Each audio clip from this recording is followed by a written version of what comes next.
welcome back to Mr. Sleepy Crime. I know many of you enjoy listening to these stories as you fall asleep.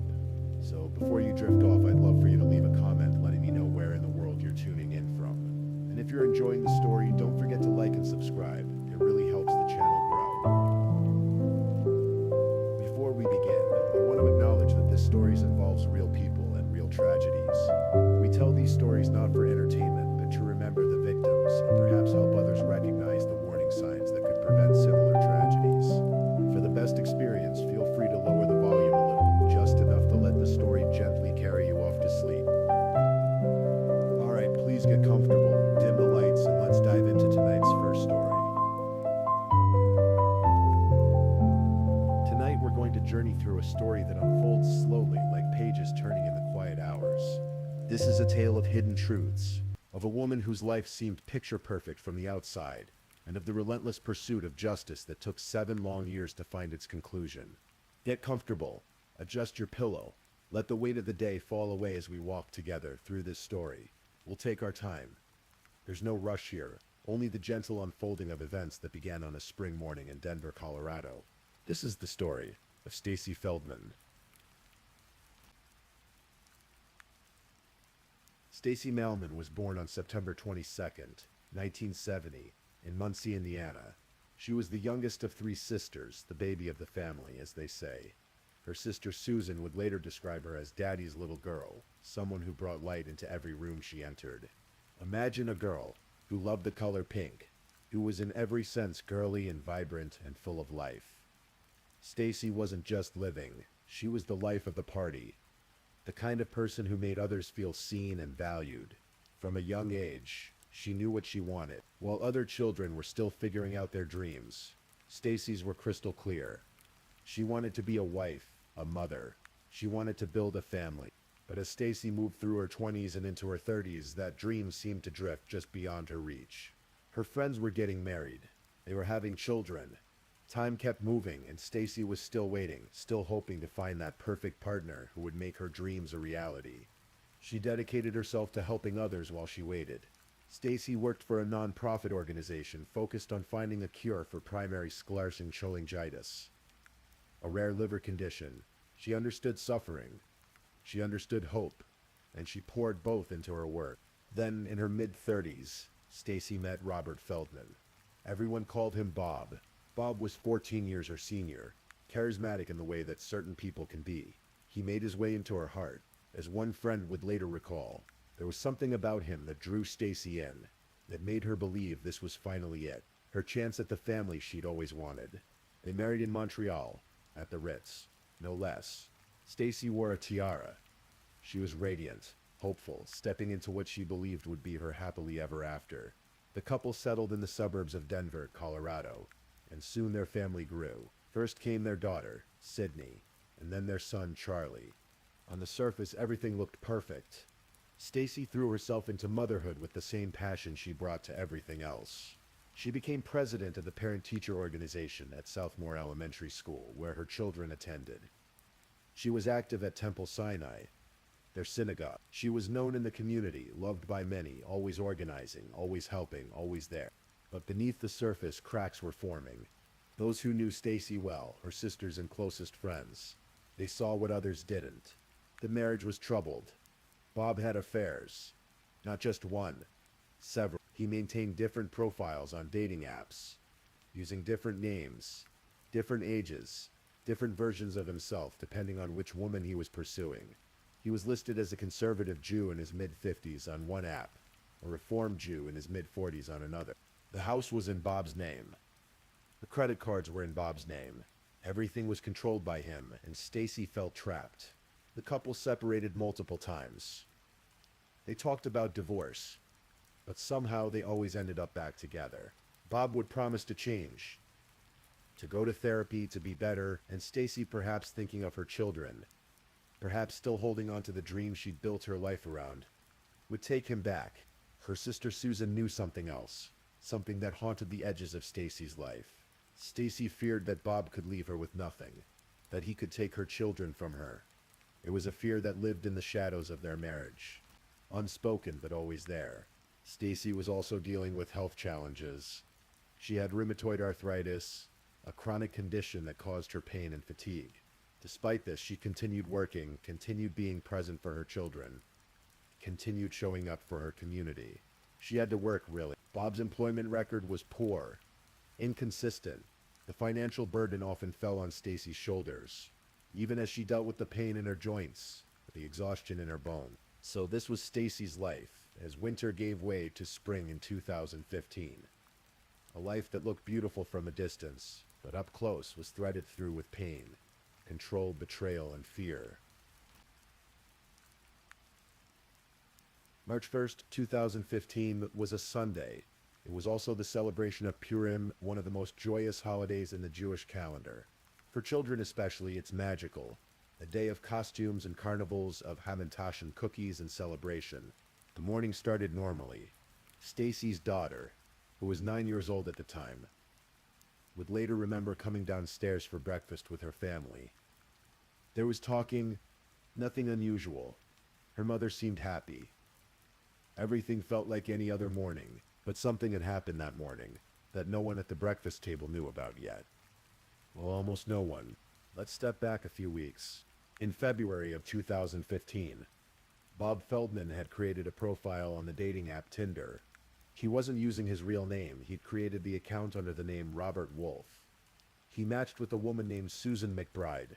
Bob told Susan he was divorced. He said his ex-wife was an absentee mother. They went on dates. The conversation flowed easily. Susan would later describe it as friendly and comfortable, with no awkward lulls. She thought to herself, this is a nice guy. They saw each other several times. On February 26th, they had dinner at Susan's house. That night, they were intimate. But then Bob started canceling plans. He was supposed to spend the following weekend with Susan, but he broke those plans. Something felt off to her. Susan started doing what many of us do in the digital age.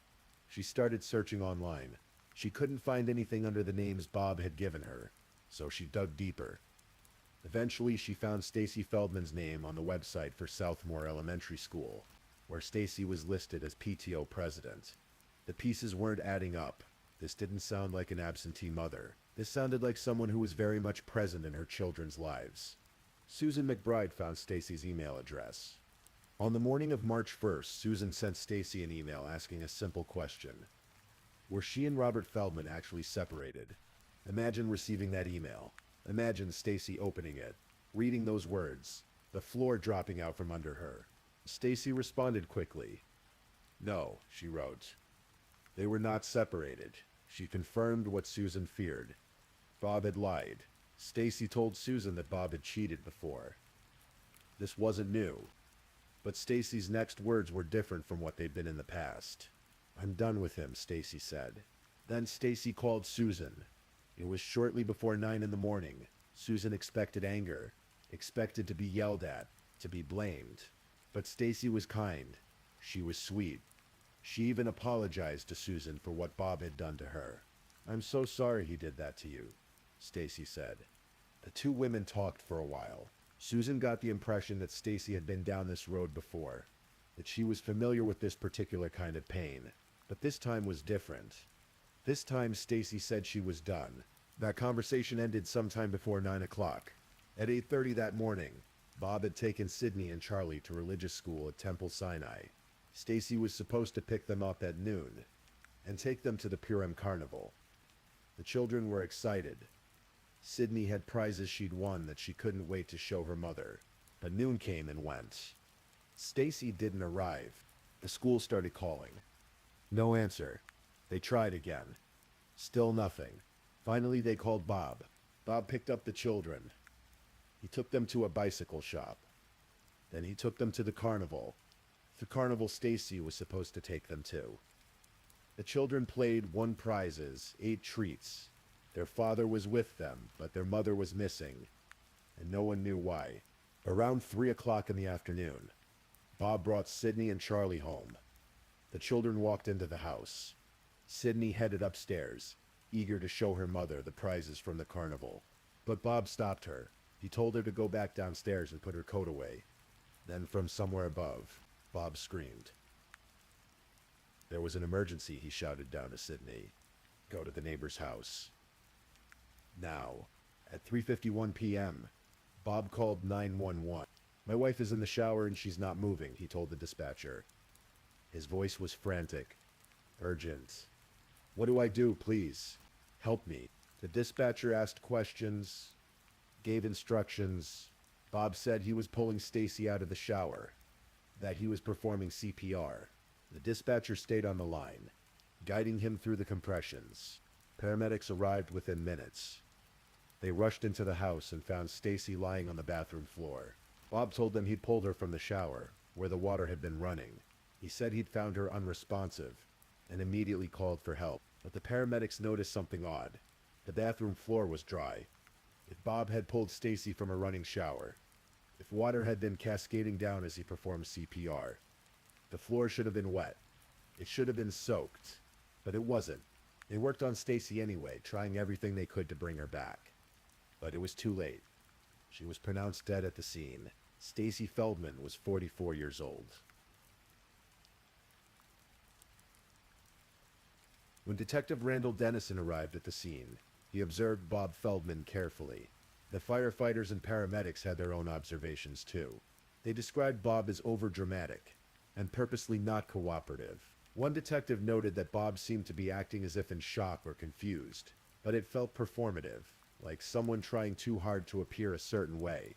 At one point, Bob walked away as if confused, and Detective Dennison got the distinct impression that Bob was overacting in an effort to avoid speaking with him. But at that moment, there wasn't enough evidence to suggest this was anything other than a tragic accident. Stacy had been found in the bathroom. She had health issues, the rheumatoid arthritis, some hardening of the arteries in her heart. Maybe she'd slipped. Maybe she'd had some kind of medical event. An autopsy was performed the next day, on March 2nd, by forensic pathologist Dr. Kelly Kobolansky. What she found was troubling. Stacy's body was covered with bruises and abrasions. She had more than 80 separate injuries. There were hemorrhages in her eyes. Peteia, they're called. Tiny broken blood vessels. She had bruising around her mouth and nose. One of her teeth was chipped.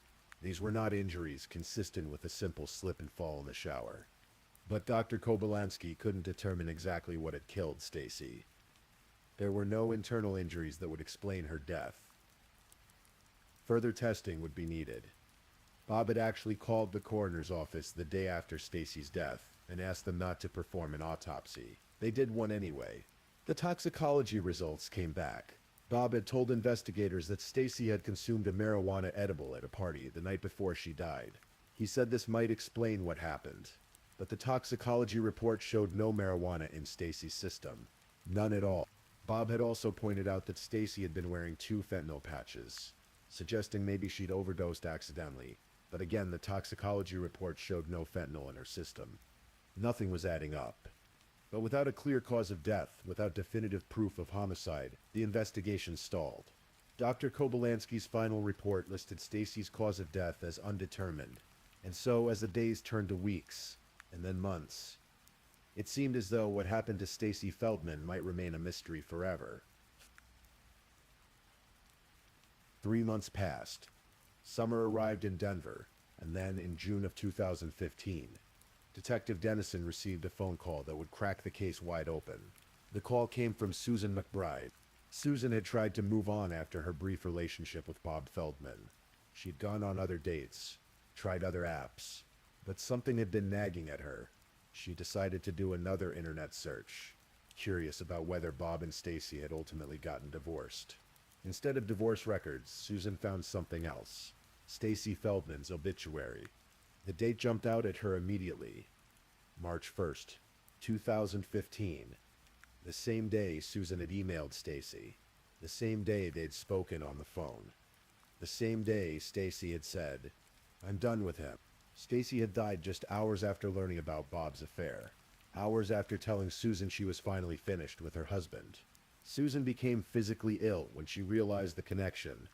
She immediately knew in her bones that what she'd told Stacy had led to her death. She tried calling a homicide detective but couldn't get through. So she called Crime Stoppers instead. "I just realized someone I was dating and told his wife he was cheating on her. She died the same day I spoke to her, and I felt I needed to call you and tell someone this." Susan told them. The tip made its way to Detective Dennison. Suddenly a possible motive emerged. If Stacy had confronted Bob about the affair, if she'd told him she was done, if she'd threatened divorce, that gave Bob a reason to want her dead, especially given the financial arrangements, the life insurance, the control he exerted over everything. But Detective Dennison still needed more. He followed up with Bob, and this is when Bob's story started to change. Initially, Bob had said he dropped the kids off at 8:30 in the morning and didn't return home until around 3 p.m., when he found Stacy unresponsive. But now Bob was claiming something different. Now he said he'd actually come home sometime around noon. He said he'd cleaned out the garage and gone to exercise in a park before returning home later in the afternoon. Why would someone change their story about their whereabouts on the day their wife died? Detective Dennison asked Bob directly, "Did you have anything to do with your wife's death?" Bob denied it, but the detective's suspicions were growing stronger. So were the suspicions of Stacy's family, particularly her sister Susan Altman. When Susan Altman received the phone call from her father on March 1st telling her that Stacy was dead, her first thought before she even knew any details was that Bob had killed her sister. She expected her father to say it had been a car accident. Instead, he told her that Stacy had been found dead in the shower. And Susan knew. She couldn't prove it yet, but she knew. Susan had never liked Bob.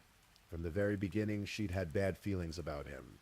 She'd learned that on his first date with Stacy, he'd used a magnet to cheat a parking meter. It was a small thing, but it told Susan something about his character. Over the years, she'd witnessed the emotional abuse, the affairs, the financial control.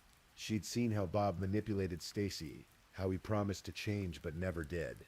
Susan knew about Stacy's fear that Bob could leave her with nothing, that he could take her children away.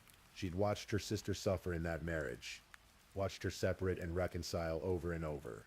So when her father called with the news, Susan's immediate reaction was not grief first. It was rage. It was certainty. Bob had done this, but knowing something and proving it are two very different things.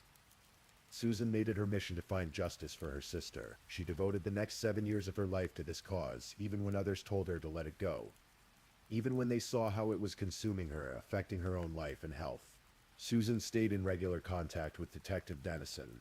She provided information about Bob's behavior, about the state of Stacy's marriage, about the affairs and the abuse. But months went by with no arrest, no charges. The case was stuck. Susan refused to give up. She started researching on her own. She learned about concealed homicides cases, where a murderer stages a scene to make a death look accidental or natural. She learned about the challenges of investigating such cases, about how initial appearances can be deceiving. Then Susan discovered the Training Institute on Strangulation Prevention. The institute specializes in recognizing staged crime scenes and in understanding the specific injuries caused by strangulation and suffocation. Injuries that can be subtle, easily missed, misunderstood. Through the institute, Susan connected with Dr. Bill Smock, a forensic expert from Louisville, Kentucky. Dr. Smock was a police pathologist who testified in high-profile cases, including the Breonna Taylor case and the George Floyd case. His testimony in the George Floyd trial had been crucial in convicting Derek Chauvin. Susan asked Dr. Smock if he would review Stacy's case. He agreed. For months, Dr. Smock studied Stacy Feldman's autopsy report. He examined the photographs taken at the scene, and during the autopsy, he reviewed the initial findings, the toxicology reports, everything. And slowly a picture emerged. Not of an accident, but of an assault. The bruising and trauma around Stacy's mouth and nose weren't random. They suggested that someone had pressed against her face, covering her airways. The chipped tooth, the numerous bruises on her arms. These told a story. The pitch on the likey in Stacy's eyes, those tiny hemorrhages, were a telltale sign of strangulation or suffocation. When someone can't breathe, when pressure builds up, these small blood vessels burst. But there was more. Dr. Smock noticed something the original pathologist had missed. Imprints of clothing pressed into Stacy's skin. This meant Stacy had been fully dressed when she was assaulted. She'd been attacked while clothed, not while taking a shower. And there was something else. A detail that was perhaps the most damning of all. Stacy's body had been lying on a fallen metal shelf in the shower. and there was an imprint of that shelf on her skin, but there was no bruising around the imprint. When you press against something hard while you're alive, while your heart is still pumping blood, you bruise. The absence of bruising around the shelf imprint meant Stacy was already dead when her body came into contact with it. Dr. Smock concluded that Stacy had been suffocated and strangled. Someone had held her down, likely by placing their knees on her upper arms to pin her, and had covered her nose and mouth, cutting off her air supply. Afterward, that person had undressed her and placed her body in the shower to stage an accident. In December of 2017, nearly 3 years after Stacy's death, Dr. Smock submitted his report. His conclusion was unequivocal. Stacy Feldman died as a direct result of asphyxia and/or suffocation, and her injuries were the result of an assault which included blunt force trauma, strangulation, and suffocation. This was no accident. This was murder. On February 15, 2018, Denver police arrested Robert Feldman on suspicion of first-degree murder. He was 54 years old. It had been 3 years since Stacy's death. The arrest affidavit laid out the case against him. The affair that Stacy discovered on the morning of her death. Bob's changing stories about his whereabouts. The staged crime scene. The life insurance policy worth $750,000 that Bob collected shortly after Stacy died. Dr. Smock's expert analysis. And there was one more piece of evidence. Under one of Stacy's fingernails, investigators found blood. DNA testing revealed it matched Robert Feldman. But even with all this evidence, Bob was allowed to post bail. It was set at $1 million. Bob used money from Stacy's life insurance payout, $550,000 of it, to pay his defense attorneys. In 2019, the Colorado Supreme Court ruled that he could do this, even though the guardian of Sydney and Charlie argued that the insurance money should go to them instead. So Bob Feldman was out on bail, wearing an ankle monitor, confined to his house but not in jail. The trial was scheduled, then delayed, scheduled again, delayed again. The COVID-19 pandemic caused more delays. A key witness was out of the country and couldn't return to testify. Meanwhile, Bob continued his patterns. Investigators found that he was active on multiple dating apps. He tried to have relationships with at least 5 other women after Stacy's death. One of them, Stephanie Shoemaker, accused him of sexual assault. The delays were agonizing for Stacy's family, for Susan Altman especially. She had fought so hard to get to this point, and now it seemed like justice might slip away through endless postponements. But finally, in April of 2022, 7 years after Stacy's death, Robert Feldman's trial began. The trial lasted 9 days. The courtroom in Denver District Court was packed. Stacy's family was there. Susan Altman was there, along with her other sister Elizabeth. Stacy's mother, Dorothy Melman, was there. They had waited so long for this moment. The prosecution laid out their case. They called Susan McBride, who flew in from Italy, where she was now living, to testify about the affair, about the email she'd sent, about the phone conversation with Stacy on the morning of March 1st. Susan McBride was visibly emotional on the stand. She spoke about how kind Stacy had been to her, even though Stacy had just learned about the affair. She talked about finding Stacy's obituary months later and realizing that Stacy had died just hours after they'd spoken. "I got physically ill," Susan testified. "I knew immediately when I saw the date that that was the reason she was dead." Detective Dennison testified about the investigation, about Bob's inconsistent statements, about the suspicious circumstances at the scene. Dr. Smock testified. He walked the jury through his analysis, explaining how he'd reached his conclusions. He even used a dummy to demonstrate how Stacy had been held down and suffocated, showing the jury exactly how the attack would have unfolded. The prosecution presented evidence about Bob's behavior after Stacy's death. The dating profiles, the attempts to start new relationships, the sexual assault allegation, the fact that he'd tried to prevent an autopsy from being performed. They showed that Bob's last text message from Stacy had come at 9:59 a.m. on March 1st. After that, silence. Stacy never picked up her children at noon. The prosecution's theory was that Bob had killed Stacy sometime between 9:59 a.m. and noon, after she confronted him about the affair and told him she was done. Then the defense presented their case. They called 3 forensic pathologists, including the original pathologist who had performed Stacy's autopsy. All 3 maintained that Stacy's cause of death was undetermined, not homicide. They argued that the investigation had been botched, that there wasn't enough evidence to prove murder beyond a reasonable doubt. The defense attorneys pointed out that Bob had had numerous affairs throughout the marriage, that there had been periods of separation. They argued that this new affair wasn't different from the others, that there was no reason to think Stacy's reaction would have led to violence. They emphasized Stacy's health issues, the rheumatoid arthritis, the hardening of the arteries in her heart. Maybe she'd had a medical event. Maybe she'd fallen. The defense suggested that lying and cheating didn't make someone a murderer. One of the most emotional moments of the trial came when Bob and Stacy's teenage daughter took the stand. She was 9 years old when her mother died. Now, 7 years later, she had to testify in her father's murder trial. She told the jury that the morning of March 1st had been normal. She'd had breakfast with her family. Her mother had seemed happy. Nothing had seemed unusual. She talked about going to religious school, going to the carnival, about how excited she'd been to show her mother the prizes she'd won. She described coming home, walking upstairs, being told by her father to go back down, and then hearing him scream that there was an emergency, and she needed to go to the neighbor's house. This young woman forced to relive the worst day of her life, forced to choose between her memories of her mother and her father, spoke for about 20 minutes. Then she stepped down from the witness stand. After 9 days of testimony, after hearing from numerous witnesses and experts, the case went to the jury. The jury deliberated for less than 3 hours. Sometimes a quick deliberation means the jury couldn't agree, but sometimes it means the evidence was so clear that little discussion was needed. On April 19th, 2022, the jury returned with their verdict. Guilty. Robert Bob Feldman was found guilty of first-degree murder in the death of his wife, Stacy Feldman.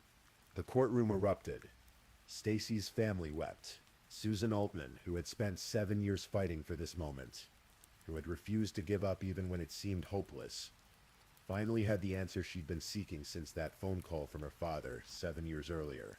Judge Edward Bronfman immediately imposed the mandatory sentence for first-degree murder in Colorado, life in prison without the possibility of parole.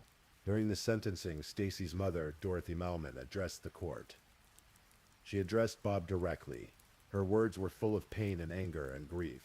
"If you really loved your children," she said, "you wouldn't have killed their mother." Denver District Attorney Beth McCann released a statement. Despite his creative efforts to evade justice, today Robert Feldman was found guilty of murdering his wife, Stacy Feldman.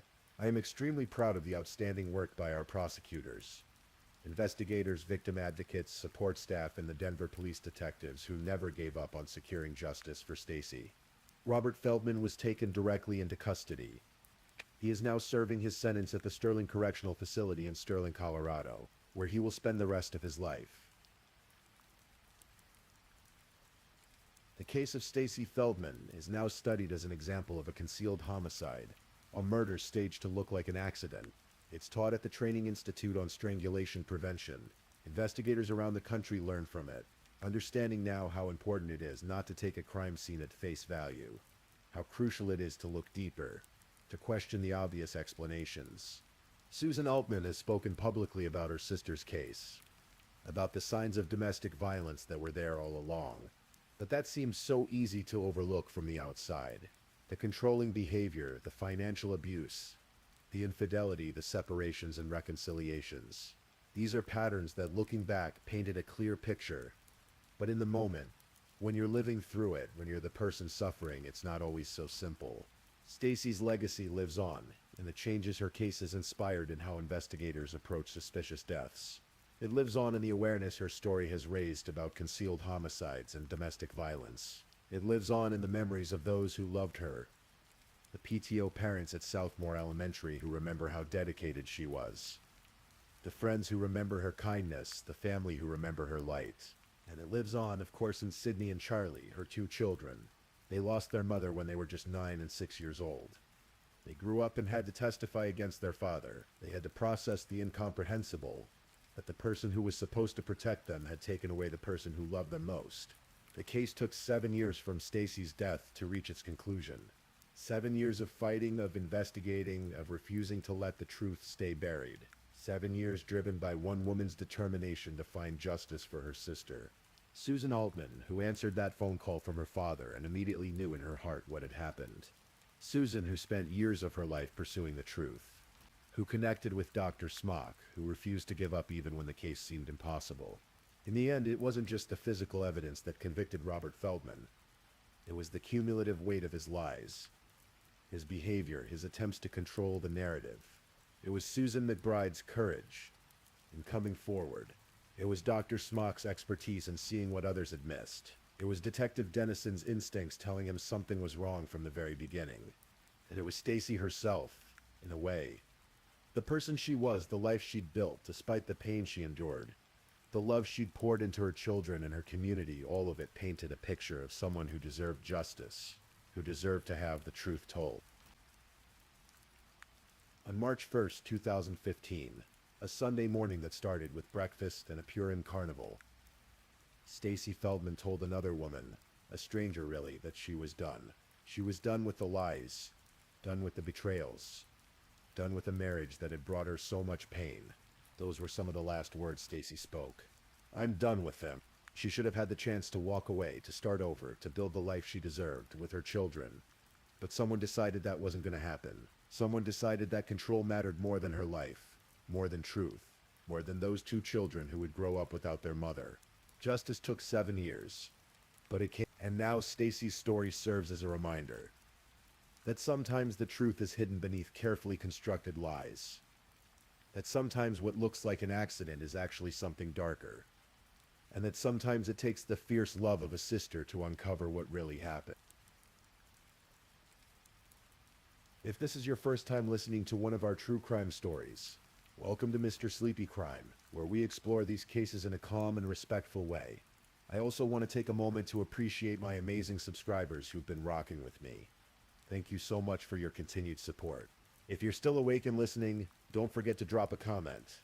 Let me know where you're tuning in from and the current time in your corner of the world. Or just say something to let me know you're still here. And if you haven't already, be sure to like this video and subscribe so you don't miss our next true crime stories for sleep. Now let's move on to our second story.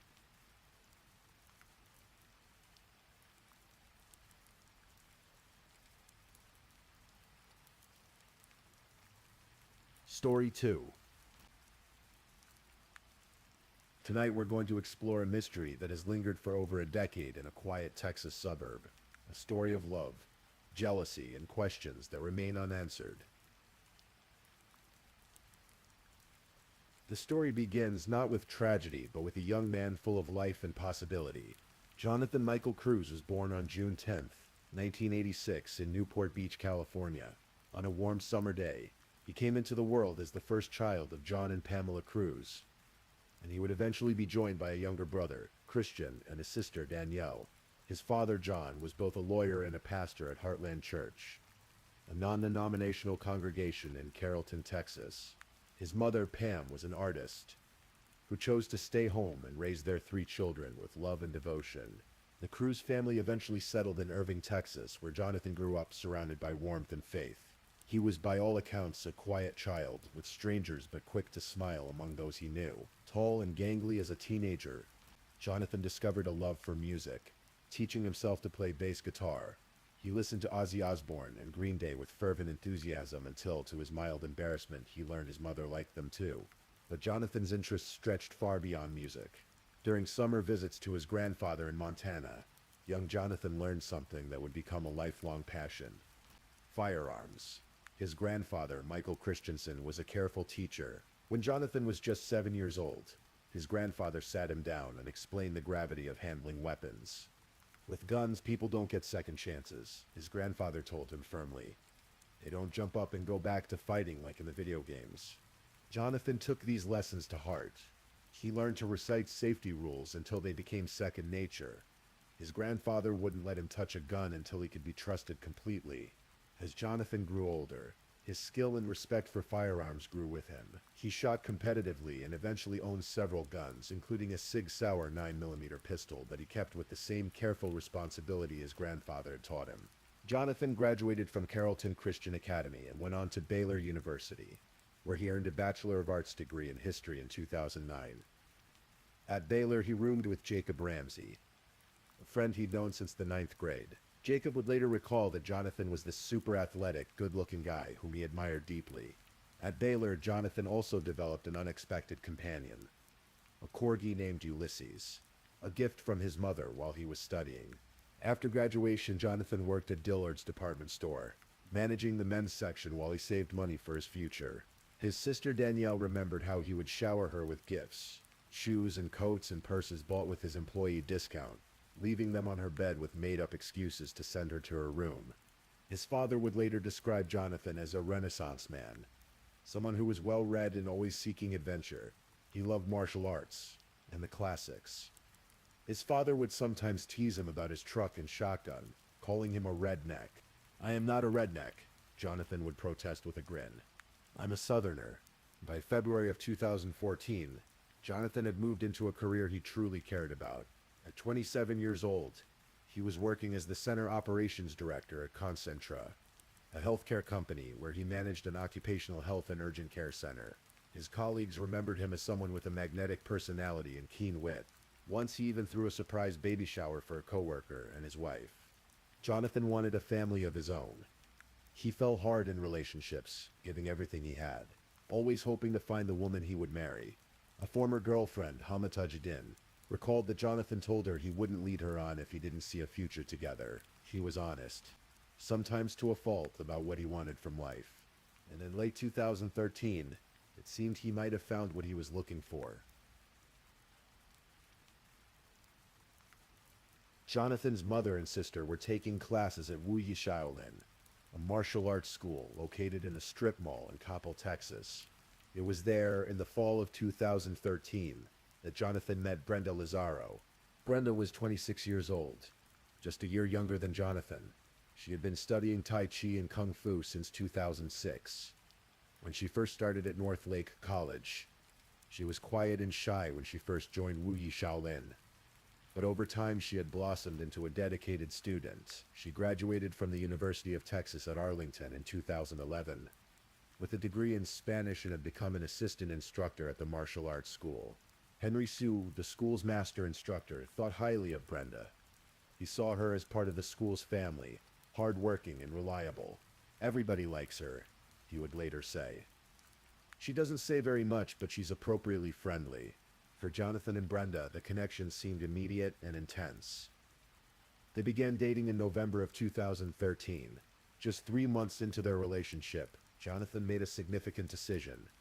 He moved out of his parents' house and into his own apartment. It was apartment 813 in a complex near the corner of Beltline Road and MacArthur Boulevard in Coppell. Brenda helped him pick out the apartment and settle in. To his family and friends, everything seemed to be moving very quickly. But Jonathan was like that in relationships. He gave himself completely always hopeful that this time it would be the one that lasted. Yet as the weeks passed, those closest to Jonathan began to notice something troubling.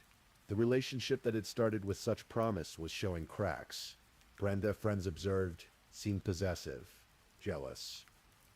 The easy warmth Jonathan usually radiated began to dim. Jonathan's best friends were Emily and Jacob Ramsey. Emily worked with Jonathan, and she and Jacob had been together for years.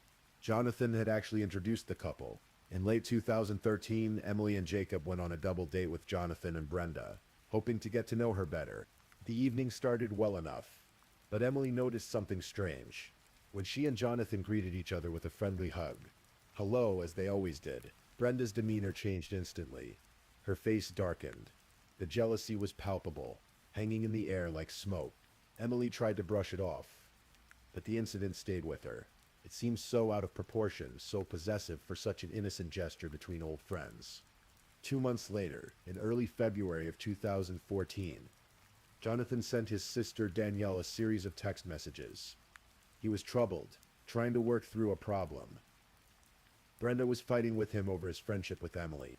In his messages, Jonathan laid out his options. A. Fight it and try to make it better. B. Choose Brenda. C. Refuse to give up either and see if Brenda ends it. D. End it with Brenda now. Later that same day, Jonathan texted his sister again with his decision. "He is my final choice," he wrote. He had decided to end the relationship. February 2nd, 2014 was Super Bowl Sunday. The Seattle Seahawks were playing the Denver Broncos. And across America, people gathered for parties and celebrations. Emily and Jacob Ramsey invited Jonathan to their Super Bowl party. But first they met him for lunch earlier that day. The three friends sat together and Jonathan opened up about his relationship troubles. He told Emily about Brenda's jealousy and how he had decided to end things. While they were talking, Jonathan's phone rang. It was Brenda.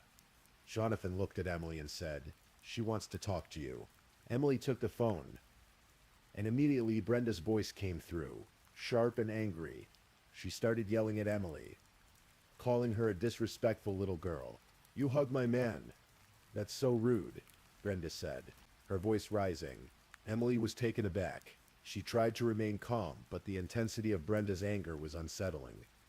After the call ended, Jonathan and his friends finished their lunch. Emily and Jacob again invited him to the party that night. It would be good for him, they said, to forget about his relationship problems for a while and just have fun with friends. But Jonathan declined. He had just moved into his new apartment a week earlier, and he had so much to do. He needed to settle in, to organize, to make the place feel like home. And perhaps he wanted to have a final conversation with Brenda, to end things properly.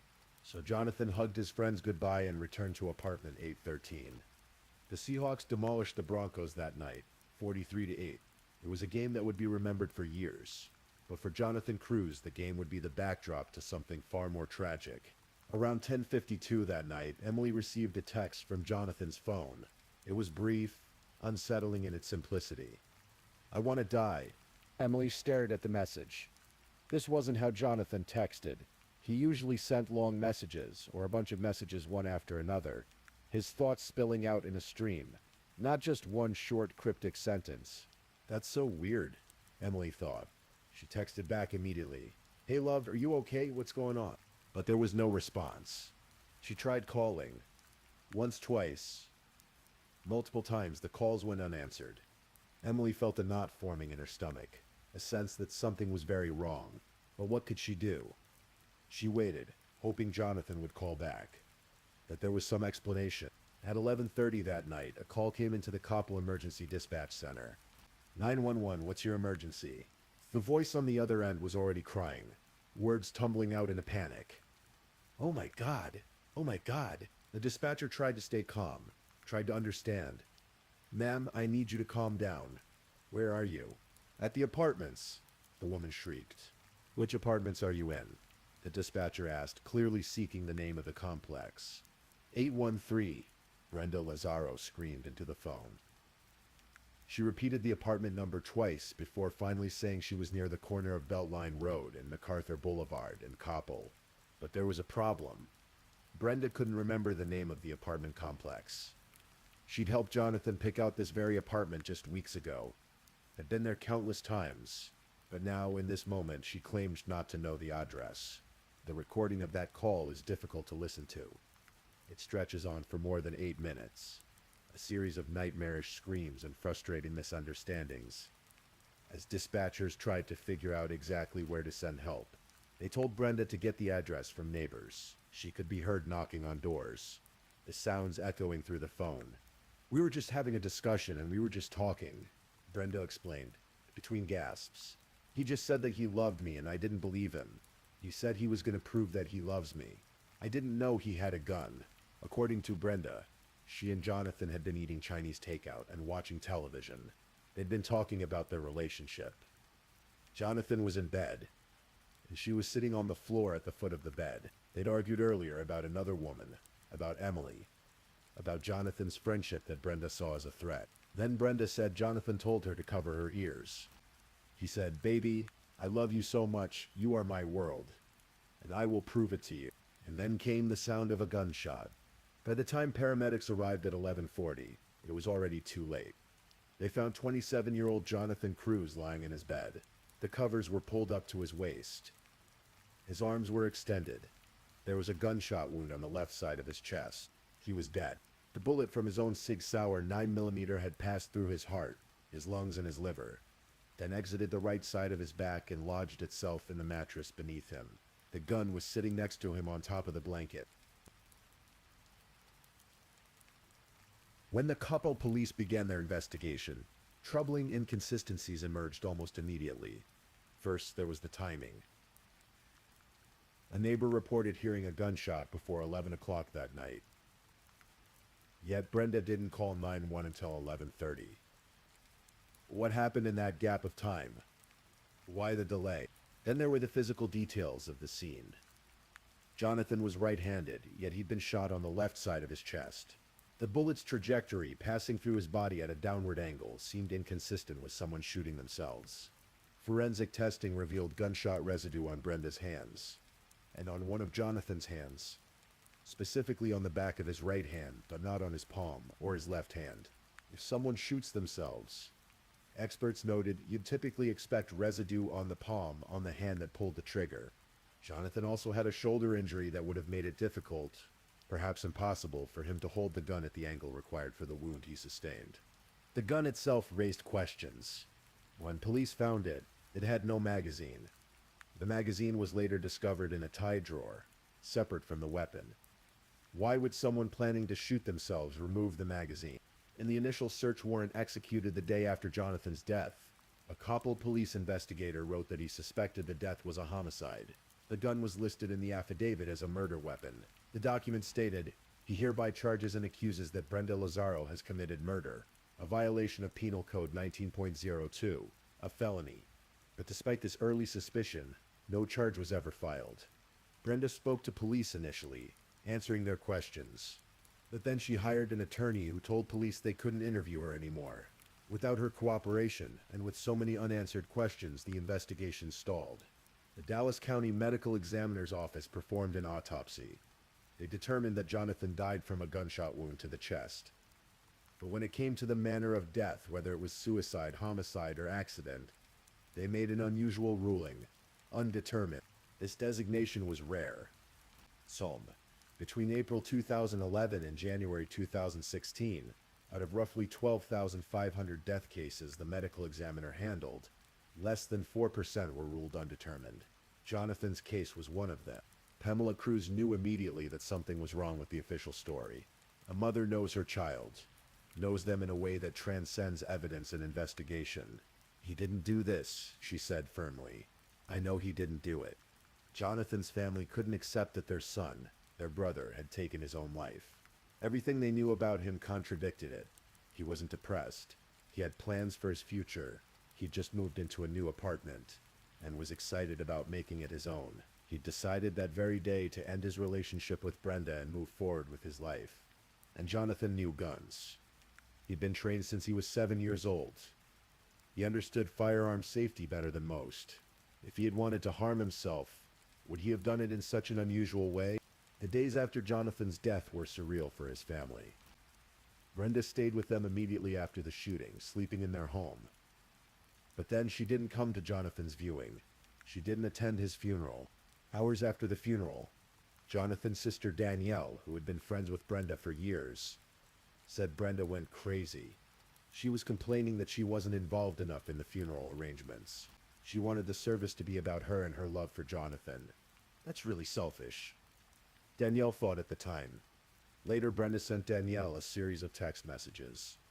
One read, "None of you thought for a second to acknowledge our love during his funeral." Brenda also sent Facebook messages to Pam Cruz, Jonathan's mother. In one message, Brenda wrote that Jonathan was very happy, but still showed that there was something wrong. The night of the shooting, after the shot was fired, she wrote, "He was looking at me very scared. I told him I loved him and asked him not to leave me. I kissed him and asked him." But to his friends and family, Brenda's story kept shifting. She told different people different things about where she was when the gun went off. She told some she was in the bathroom. She told others she was in the doorway. She told police she was sitting on the floor at the foot of the bed. The inconsistencies piled up like snow, layer upon layer, until the weight of them became impossible to ignore. Frustrated by the stalled police investigation and the medical examiner's undetermined ruling, the Cruz family made a decision. They would seek answers on their own. In 2015, they hired Sheila Wysocki, a former stay-at-home mom, who had become a private investigator. Wysocki had developed a reputation for taking on cases that others had given up on, for being tenacious in the pursuit of truth. There's a sound in the desperation in a mom's voice. Wysocki later said, "Pam had that. It says, 'You are my absolutely last hope.'" Wysocki agreed to take the case, but she made a promise to the Cruz family first. If at any point she found evidence suggesting Jonathan had killed himself, she would stop working the case and tell them the truth. She wanted justice, but she wanted the actual truth more. Wysocki and her team began a thorough investigation.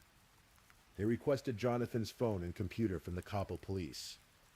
The phone screen was smashed, and the evidence envelope indicated it had been found between Jonathan's mattress and box spring, looking through his digital communications in the weeks before he died.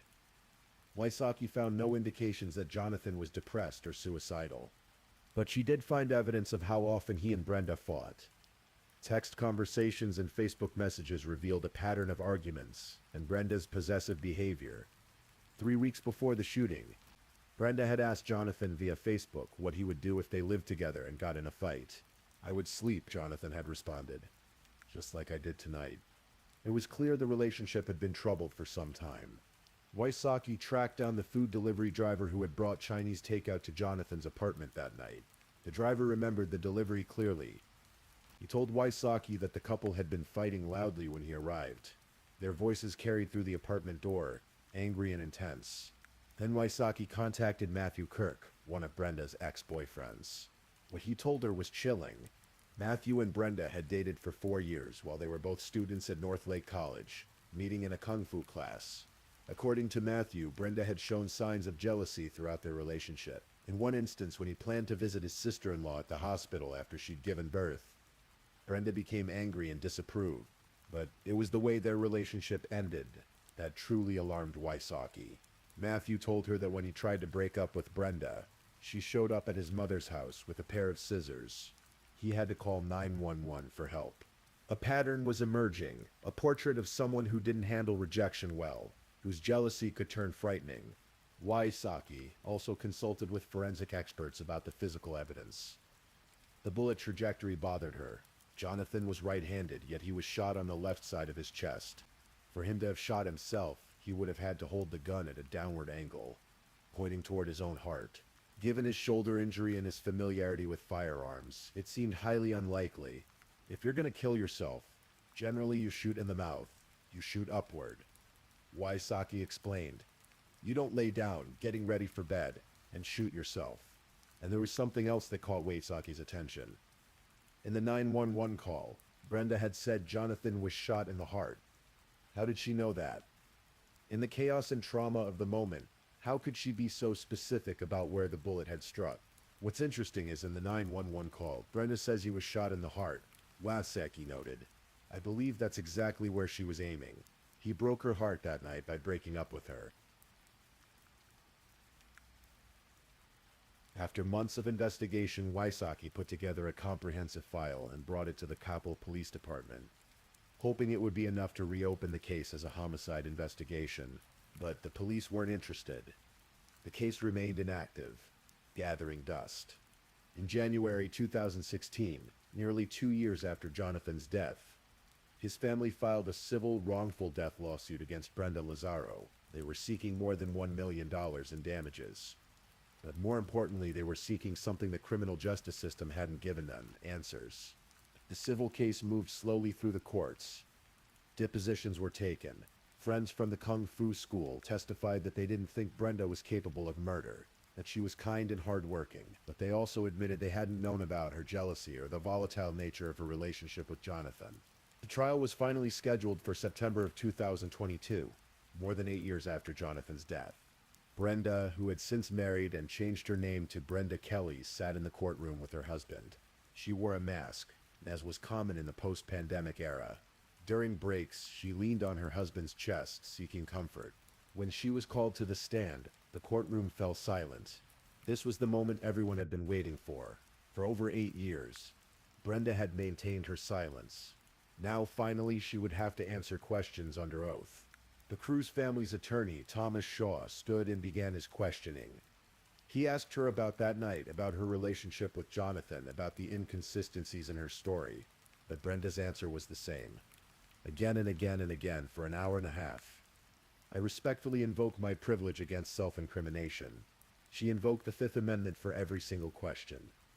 She offered no explanations, no clarifications, no defense of her actions that night. The courtroom sat in frustrated silence as she refused to engage. The trial lasted 3 days. Shaw told the jury, "The criminal justice system has failed. We're here because these parents want the story of Jonathan's life and death to be a true story."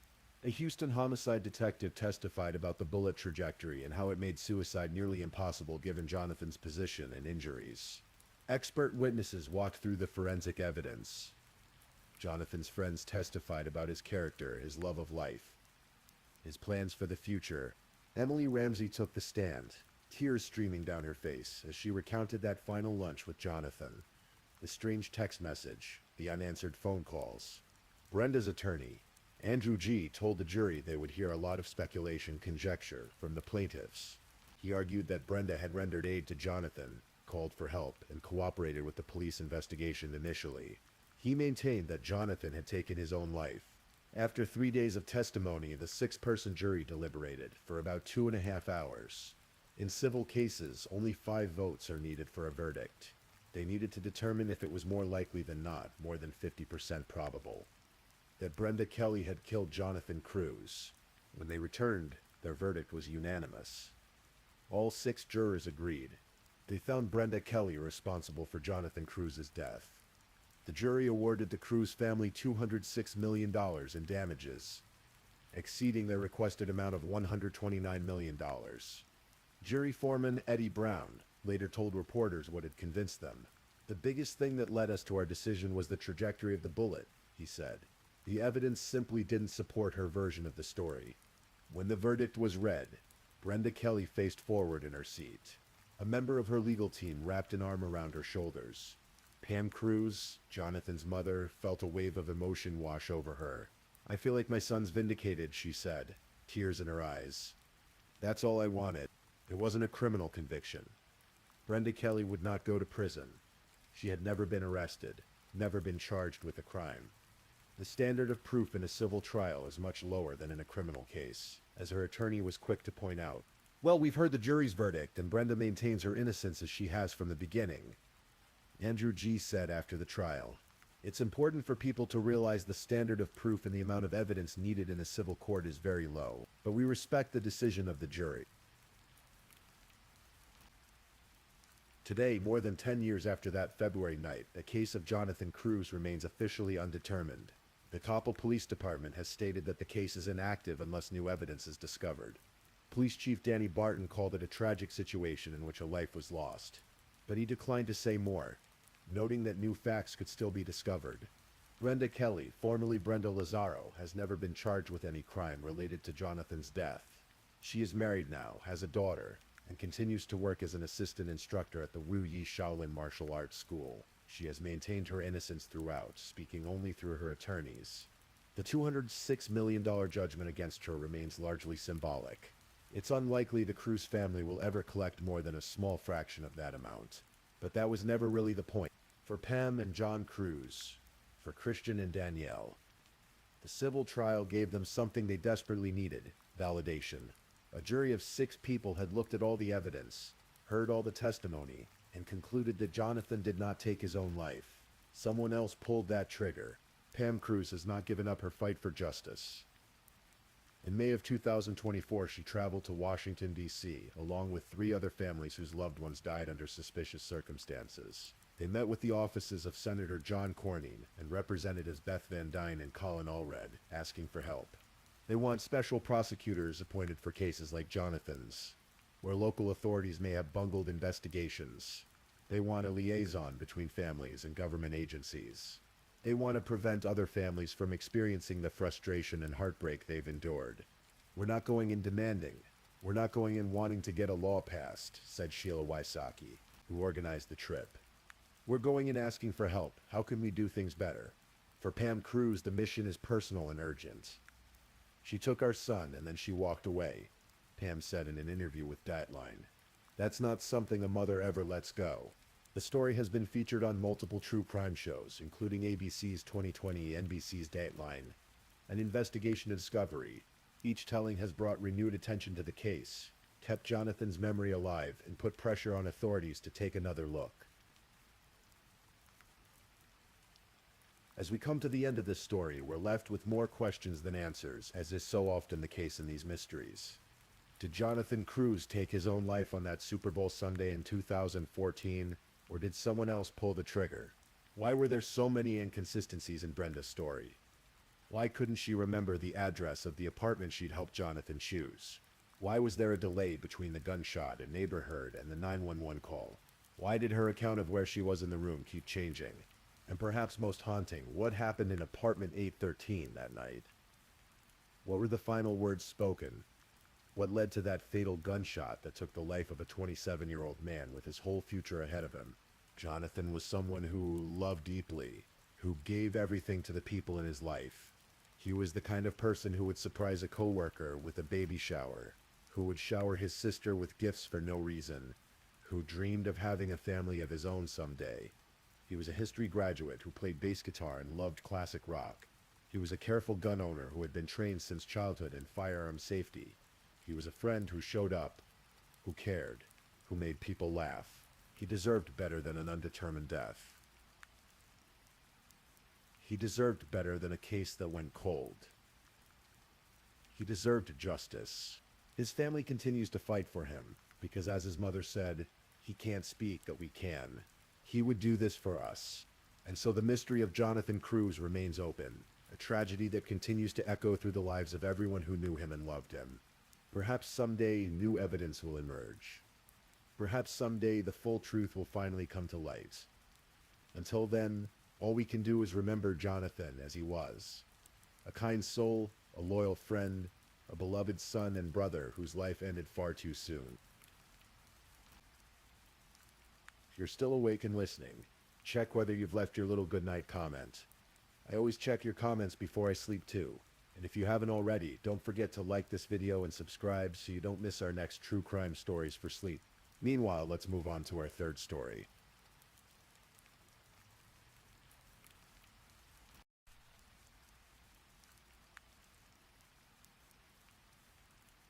Story 3. Tonight we're going to explore a story that asks difficult questions about family, pressure, and the unimaginable. As you settle in and let your mind drift, I'll guide you through the details of a case that shook a quiet Iowa community. This is a story about the Jackson family and what happened in their home on a summer morning in 2021. Cedar Rapids, Iowa, a city of about 130,000 people, nestled in the eastern part of the state. It's the kind of place where neighbors know each other's names, where children ride bicycles down tree-lined streets, and where life moves at a measured, peaceful pace. On Oakleaf Court Northeast, the homes sit comfortably spaced, each with its own yard, its own family story. It was a walkout ranch-style neighborhood, the kind where you might see residents tending their gardens or walking their dogs in the early morning light. The Jackson family had lived at 4414 Oakleaf Court Northeast since 2011. Before that, they'd called Oregon home. Jan Jackson, the father, was 61 years old. His wife, Melissa, was 68. They had 2 children. Alexander, who went by Alex, was 20 years old in June of 2021. His younger sister, Sabrina, was just 19. From the outside, they seemed like any American family. Jan and Melissa had built a life together, raised their children, created a home. The kids had attended Kennedy High School in Cedar Rapids. Alex had been an Eagle Scout, achieving that honor in 2017 by helping restore a house for low-income families. He'd played the flute in his high school band. Sabrina, by all accounts, was a bright young woman who had participated in her school's annual trip to Japan, an experience that meant so much to her that a scholarship would later be established in her name. Both Alex and Sabrina were students at the University of Iowa, in Iowa City, about 35 miles south of their family home. They were studying in the College of Liberal Arts and Sciences. Alex had chosen to study business. It was summer break, and they were home with their parents. Neighbors described the Jacksons as friendly, Pleasant people. The kind of family you'd wave to as you checked your mailbox. The kind of family that seemed to have everything in order. But behind the curtains of 4414 Oakleaf Court, something was building. Something that no one on that quiet street could have predicted. The morning of June 15th, 2021, began like any other summer day in Cedar Rapids. The sun rose over the residential neighborhoods. Birds sang. The world was waking up slowly. At approximately 8:31 in the morning, a 911 call came into the Cedar Rapids Police Department. The caller was Alex Jackson. His voice was strained, urgent. Someone had broken into his house, he said. His father had been shot. He himself had been shot in the foot. He needed help immediately. Officers responded within minutes. Among the first to arrive was Officer Corey Barber. As he pulled up to the house on Oakleaf Court, he later testified that he initially thought this might be what's called a swatting incident. That's when someone makes a false emergency call to trick police into responding. It had happened before in the area. The dispatcher had given limited information. Barber wasn't expecting what he was about to find. The officers entered through the basement door, the walkout entrance on the lower level of the ranch-style home. And there, almost immediately, they saw him. Jan Jackson. The 61-year-old father lay on the floor near a sofa. Blood was on his mouth. On his body, the officers could tell right away. He was dead. They found Alex in the hallway. He had a gunshot wound to his foot. He was conscious, able to speak. He told the officers what he told the dispatcher. A man had broken in. A black man wearing black clothing and green shoes. The intruder had found the family's rifle, a Browning .22 caliber semi-automatic that he and his father had been cleaning the night before. There had been a struggle. His father was shot. He was shot. The intruder had fled. But the officers needed to secure the house. They needed to find this intruder, if he was still there, and they needed to check on the rest of the family. Officer Tim Brown and the other responding officers began clearing the house, moving through each room carefully, methodically, and that's when they made the discoveries that would transform this from a home invasion gone wrong into something much darker. In the master bedroom, they found Melissa Jackson. The 68-year-old mother lay dead, victim of multiple gunshot wounds. And then in a bedroom on the lower level, next to Alex's own room, they found Sabrina, 19 years old. She too had been shot multiple times. She too was dead. 3 members of the Jackson family, dead in their own home. Multiple gunshot wounds each. No signs of any struggle. No signs of any intruder.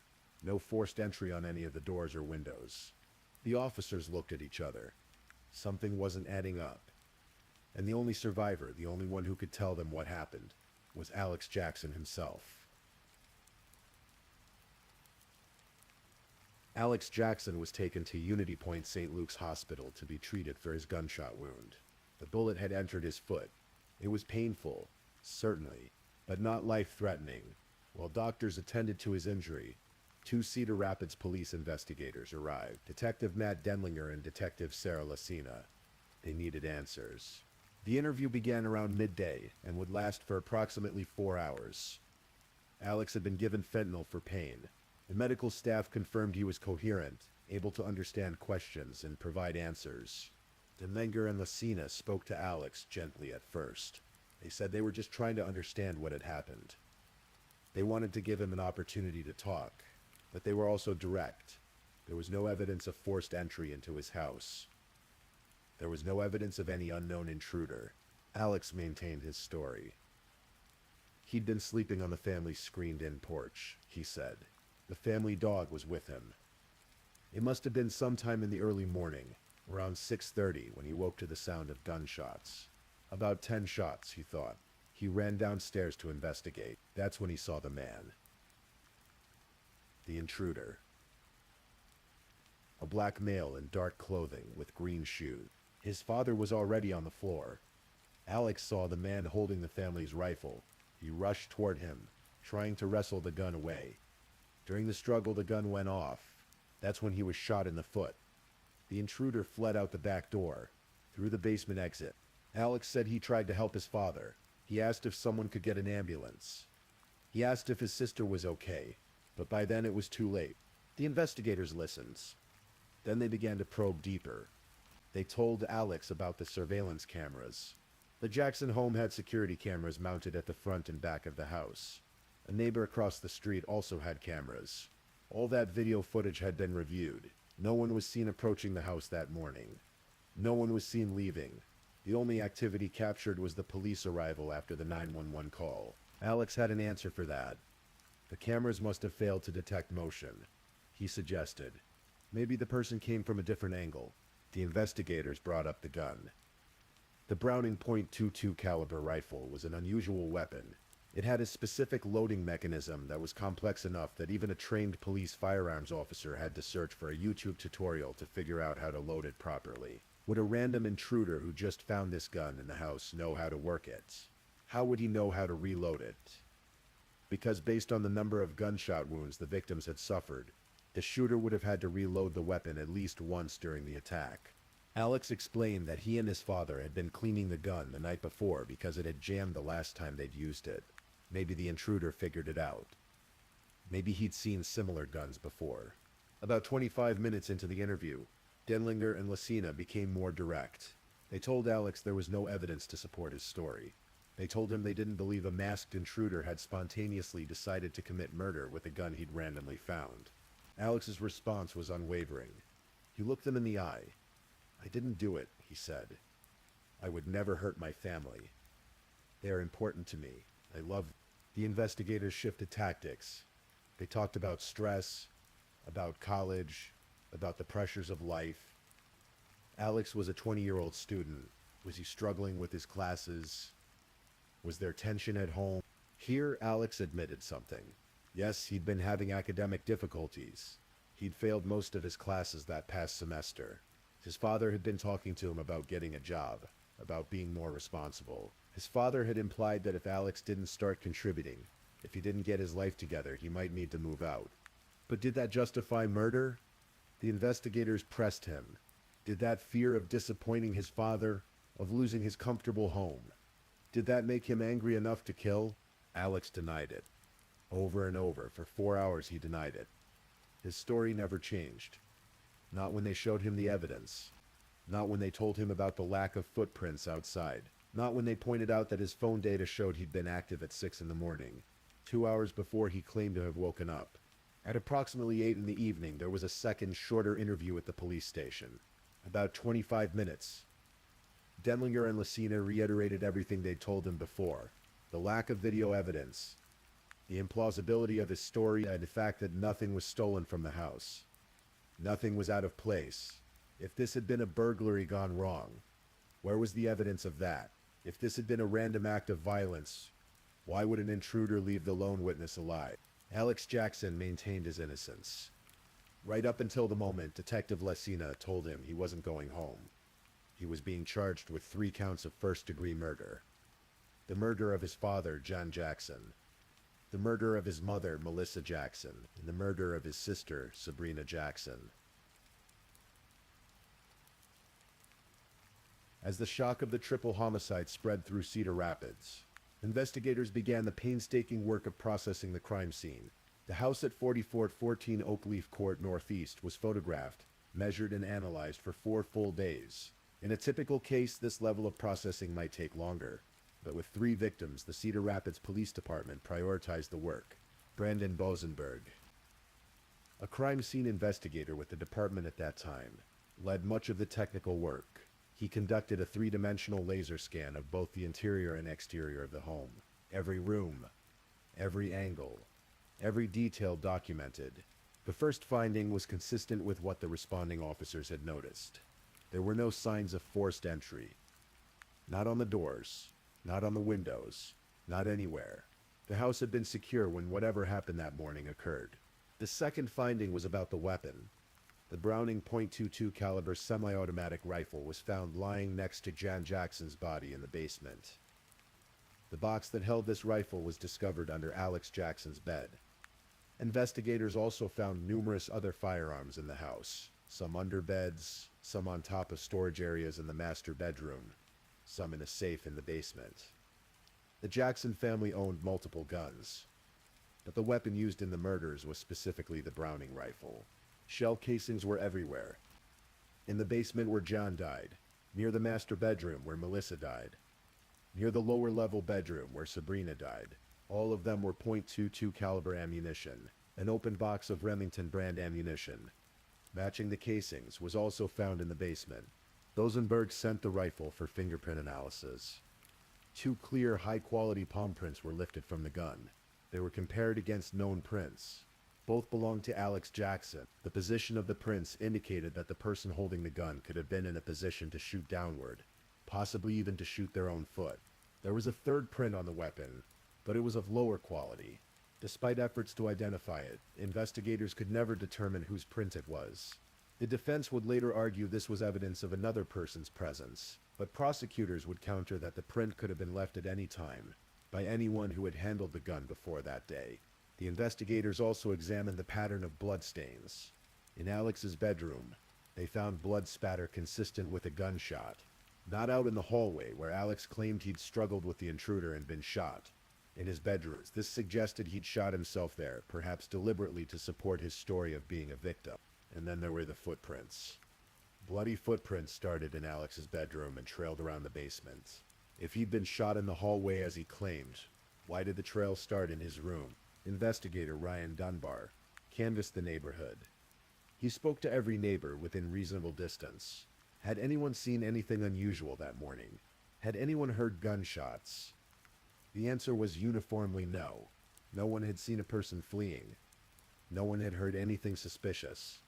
One neighbor, Edwin Downey, did mention something interesting, though it was from days before the murders. He said he'd noticed a change in Jan Jackson's demeanor in the days leading up to the 15th. Usually Jan was friendly, always ready with a wave or a greeting, but in those final days, Jan had seemed different. Once, when Downey tried to greet him, Jan had stared at him for a moment, then turned and walked back into the house without a word. It was odd. Uncharacteristic. Had Jan been stressed about something? Had there been growing tension in the household? Dunbar also checked the surveillance footage from the neighbors' cameras. The house across the street had 2 cameras. Neither showed any person approaching or leaving the Jackson home that morning before the police arrived. The footage from the Jacksons' own doorbell cameras showed the same, no phantom intruder in black clothing and green shoes. Just an empty morning, and then the arrival of police cruisers. Dunbar even walked the area behind the Jackson home, thinking that if someone had fled, they might have gone through the wooded area to the north and east. But the woods were impassable. Trees had fallen, likely from a derecho storm that had hit the area in 2020. Debris blocked any clear path. No one could have easily escaped that way. The medical examiner's office performed autopsies on all 3 victims. Dr. Kelly Cruz, an associate state medical examiner, detailed the findings in court testimony. Jan Jackson had been shot 5 times. The bullet struck his chest, his neck, and the back of his head. Each wound, individually, could have been fatal. The injuries to his brain and vital organs were catastrophic. He also had blunt force trauma to his face and a laceration inside his lower lip, consistent with falling to the floor after being shot. Melissa Jackson had been shot 3 times. 2 gunshot wounds were to her head. One of those shots was at extremely close range. Dr. Cruz could tell because there was soot on the skin around the wound on her left eye. Residue from gunpowder. The gun had been only inches away when it was fired. That kind of close-range shooting often suggests something personal, something deliberate. Sabrina Jackson, the 19-year-old daughter, had been shot twice. Once in the torso, once in the left eye. Both wounds were fatal. 3 people. 10 total gunshot wounds. All inflicted with the same weapon. A weapon that required reloading at least once during the attack. A weapon that only someone familiar with it would know how to operate efficiently. The evidence was circumstantial, but it was mounting. No intruder, no forced entry. Alex's palm prints on the murder weapon. Blood evidence that contradicted his story. A possible motive in the form of academic failure and fear of being forced to leave home. But Alex Jackson had never confessed. Not once in all those hours of interrogation. He'd looked the investigators in the eye and maintained his innocence. And now he would have his day in court. January of 2023, a year and a half after the murders. The case of the state of Iowa versus Alexander Jackson was ready for trial. Jury selection began on a Tuesday. By Thursday evening, a jury had been selected. The trial was expected to last 9 days. The prosecution was led by Assistant Lynn County Attorney Jordan Shear and First Assistant Lynn County Attorney Monica Slaughter. They bore the burden of proving beyond a reasonable doubt that Alex Jackson was responsible for the deaths of his family. The defense team consisted of public defenders Lindsey Garner, Tyler Johnston, and Amber Foley. Their task was to show that the state's case was built on circumstantial evidence, that there were other possibilities, that reasonable doubt existed. On Friday, January 13th, 2023, opening statements began at the Lynn County Courthouse in Cedar Rapids. The courtroom was full. Reporters filled the press section. Family members of the victims sat watching, and at the defense table, Alex Jackson, now 22 years old, sat quietly, showing little emotion. Jordan Shear spoke first for the prosecution. He laid out what officers had found when they responded to that 911 call. He talked about the lack of evidence for an intruder. He walked the jury through the surveillance footage, the fingerprint evidence, the unusual nature of the Browning rifle that would require specialized knowledge to reload. He pointed out that nothing was stolen from the house, that there was no sign of a struggle, that the only person who could have committed these murders was someone who lived in that house, someone who knew that gun, someone who had everything to lose. The person responsible for the deaths of Sabrina Jackson, Jan Jackson, and Melissa Jackson, Shear said, was their own family member. The defendant, then Lindsey Garner, stood for the defense. She spoke with conviction. Yes, this was a tragedy, she said. An unthinkable tragedy. But the real tragedy would be compounding it by convicting an innocent man. Alexander Jackson, she argued, was the fourth victim that day. He'd lost his entire family. He'd been shot himself. And then while in shock, while medicated with fentanyl in a hospital bed, he'd been interrogated for hours by police who had already decided he was guilty. The defense's theory was that investigators had tunnel vision. They'd found no immediate evidence of an intruder, and rather than continuing to search for other possibilities, they'd focused entirely on Alex. The motion detection on the cameras could have failed. The third unidentified print on the gun could belong to the real killer.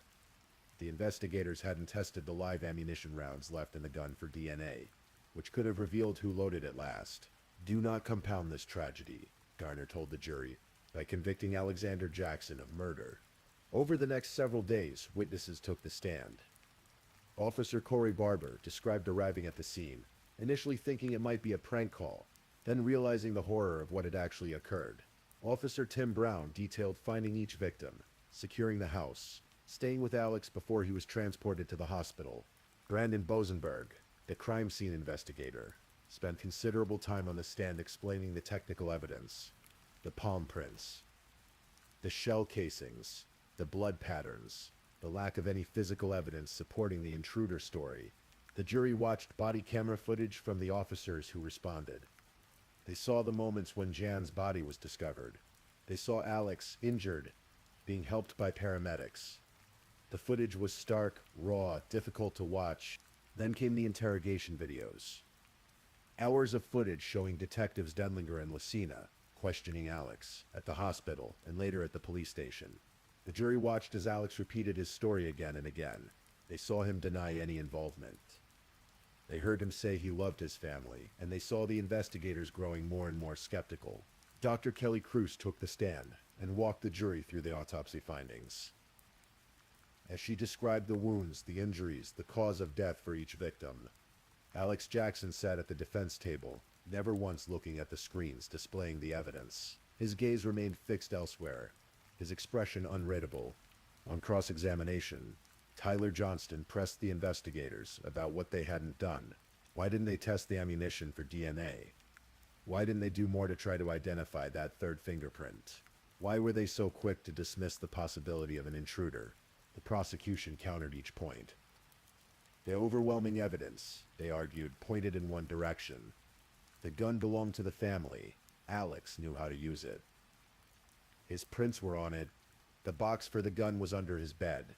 He had the motive. His father had been pressuring him about his failing grades, about getting a job, about the possibility of having to move out. Alex had about $30 to his name. Where would he go? What would he do? And there was the behavior during the 911 call. Prosecutors pointed out that Alex never called out for his mother or sister. He never checked on them during the call. Why? Because the prosecution argued he already knew they were dead. In her closing argument, Monica Slaughter called it what she believed it was: an execution. Alex had methodically gone through the house and shot each family member multiple times. It wasn't random. It wasn't an accident. It was deliberate. The defense maintained that the state hadn't proved its case beyond a reasonable doubt. There were other possibilities. There were unanswered questions. The jury needed to acquit. The case went to the jury on Tuesday afternoon, January 24th, 2023. They deliberated for about 4 hours that day without reaching a verdict. On Wednesday morning, January 25th, they resumed their discussions at 8:30. At approximately 10 in the morning, word came that a verdict had been reached. The jury had deliberated for a total of about 5.5 to 6 hours. Everyone filed back into the courtroom. Alex Jackson stood with his attorneys. The jury foreman stood. The clerk read the verdict. Guilty. On the first count of first-degree murder, the murder of Jan Jackson. Guilty. On the second count of first-degree murder, the murder of Melissa Jackson. Guilty. On the third count of first-degree murder, the murder of Sabrina Jackson. Alex Jackson showed no visible reaction as the verdicts were read. His attorneys attempted to shield him from the television and still cameras in the courtroom. When deputies handcuffed him to lead him out, those who were watching closely said they saw him begin to tear up. But even then, he remained largely composed. 3 consecutive life sentences without the possibility of parole. That would be his punishment.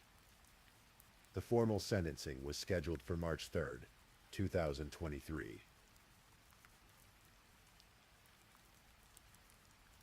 Outside the courthouse, family members of the victims read a statement to the gathered media. Danielle Jackson Parsons, Jan's niece and Alex's cousin, spoke for the family. Alex wanted the world to think he was a victim of this horrendous crime, she said. But we know that is not the case, and now everyone knows the truth of what happened that day. Alex murdered 3 members of our family, and that pain will never go away. The family expressed relief that there had been justice, but they also acknowledged the complexity of their grief. This wasn't just a case of a stranger killing their loved ones. This was a family member who had killed other family members. The healing would be complicated, layered with questions that might never have satisfactory answers. Kay Jackson, Jan's sister, had been in the courtroom throughout the 6 days of testimony. She'd heard every piece of evidence. She'd watched the interrogation videos. She'd seen the crime scene photos. And through it all, she had to reconcile the person she thought she knew, her nephew Alex, with the person who had been convicted of these brutal murders. Monica Slaughter, the prosecutor, spoke to reporters after the verdict. She said it was an important case, but she emphasized that they treated every case with the same level of attention and care. She complimented the work of the crime scene investigators, particularly Brandon Bosenberg, whose meticulous documentation of the evidence had been crucial. She acknowledged that the jury could have viewed the circumstantial evidence differently, but she'd been hopeful that justice would be served. For the community of Cedar Rapids, the case marked the first known triple homicide since 1982, and only the second since at least 1959. It was a rarity, which made it all the more shocking. People who had known the Jackson family struggled to understand. How could this have happened? Alex had been an Eagle Scout. He'd played the flute. He'd never had so much as a speeding ticket. There was no history of violence. No warning signs that experts would typically look for in someone capable of murder. No pattern of harming animals as a child. No fires. No previous criminal behavior. Dr. Hovitt, an expert who spoke about the case, noted that just because someone doesn't have risk factors doesn't mean they won't commit a crime. She speculated that perhaps the pressure Alex felt, the fear of being kicked out of his parents' house, was terrifying or infuriating enough to trigger something. At 20 years old, she pointed out, the human brain is not fully developed yet. The prefrontal cortex, the part responsible for impulse control and decision-making, is still maturing. Add to that the developmental phase of emerging adulthood, where someone doesn't socially or culturally feel ready to be on their own. And you might have a volatile combination. But these explanations, even if accurate, couldn't fully answer the question that haunted everyone who followed the case. How could fear of disappointing your father, fear of having to get a job or move out, possibly justify the calculated murder of 3 people? Your own parents, your own sister. Sabrina, especially, represented an innocence lost. She was 19 years old. She'd had dreams, plans, a future. One of her former teachers at Kennedy High School established a scholarship fund in her memory specifically to help students participate in the annual school trip to Japan that Sabrina had so enjoyed. It was a small way to honor her memory, to ensure that her love of learning and exploration would live on. The defense attorney said they would appeal. Tyler Johnston, speaking after the verdict, maintained Alex's innocence. "It's very disappointing," he said. "Alex is 22 years of age and is going to spend the rest of his life in prison for a crime that he didn't commit." The appeal was filed, arguing insufficient evidence, improper evidentiary rulings, and a denied jury instruction. In January of 2025, the Iowa Court of Appeals issued its ruling. The court upheld all three convictions. The judges wrote that the evidence presented was sufficient to identify Jackson as the shooter. They noted the unusual loading mechanism of the gun, the fact that the shooter would have had to reload multiple times, the palm prints, the lack of any evidence of an intruder, and the implausibility of the intruder story. From this evidence, the court wrote, the jury could conclude the killer was not a random intruder who found a gun with an unusual loading mechanism inside the home, knew how to load the gun, decided to shoot 3 of the 4 Jackson family members in the head, but did not search the house for valuables. The court did acknowledge that some hearsay testimony from officers about what neighbors and construction workers said should not have been admitted, but they concluded that no prejudice resulted from it, given the other properly admitted evidence and what they called the overwhelming evidence of Jackson's guilt. So the conviction stood. Alex Jackson would remain in prison for the rest of his life, with no possibility of parole. In the quiet darkness now, as this story draws to a close, we're left with questions. Questions that might not have clear answers. Questions that speak to the complexity of human behavior, to the mysteries of the mind, to the fragility of family bonds. What really happened in that house on the morning of June 15th, 2021? The jury heard the evidence and made their determination. The appeals court upheld that determination. The legal system has spoken. But for those who love true crime, for those who seek to understand the darkest corners of human nature, the question persists. Was Alex Jackson a young man under so much pressure that something inside him snapped? Did the fear of disappointing his father, the stress of academic failure, the prospect of losing his comfortable home, did all of that create a perfect storm that led to an unthinkable act? Or is there something we don't know? Some piece of the story that hasn't been told? The defense certainly believed so. They believed their client was innocent, that he was a 4th victim, that the real killer had somehow escaped detection. The facts as presented in court paint a clear picture. No forced entry, no evidence of an intruder, palm prints on the murder weapon, blood evidence contradicting the defendant's story. A motive rooted in fear and financial desperation, and the cold logic that only someone intimately familiar with that particular rifle could have used it so effectively. But beyond the facts, there are the emotional truths. 3 people died that day.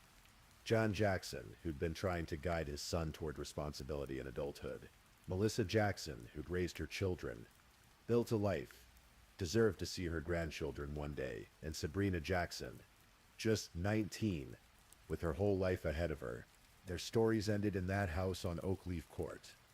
And Alex Jackson, whether he's guilty or innocent in his own mind, will spend the rest of his days behind bars, living with the knowledge that his entire family is gone, and that the world believes he's responsible. For the extended family, for Jan's sister, Kay, and for Danielle Jackson Parsons, and all the others who love the Jacksons, the healing process is ongoing. They have to mourn not just the loss of 3 beloved family members, but also, in a sense, the loss of Alex too. He's alive, but he's gone from their lives in a different way. The Jackson family home on Oakleaf Court still stands. The neighborhood continues on. Children still ride their bikes. Neighbors still check their mailboxes. Life moves forward, as it always does, even in the wake of tragedy. But those who knew the Jacksons, those who followed the case, those who served on the jury, they all carry something of this story with them. A reminder that we can never fully know what's happening in someone else's mind. That the houses on our streets, as quiet and normal as they appear, can hold secrets we can't imagine. That family, the bond we think is strongest, can sometimes be the most fragile. And so we come to the end of this story. The story of the Jackson family, and the morning that changed everything. It's a story that asks us to consider questions of pressure, expectations, fear, and the human capacity for both love and violence. Please, I'm just putting it out there. If you're still awake and listening, drop a comment. Let me know where you're tuning in from, the time in your part of the world, or just say something to let me know you're still with me. And of course, if you haven't already, like this video and subscribe so you don't miss the next true crime story for sleep. Now, let's move on to our fourth story.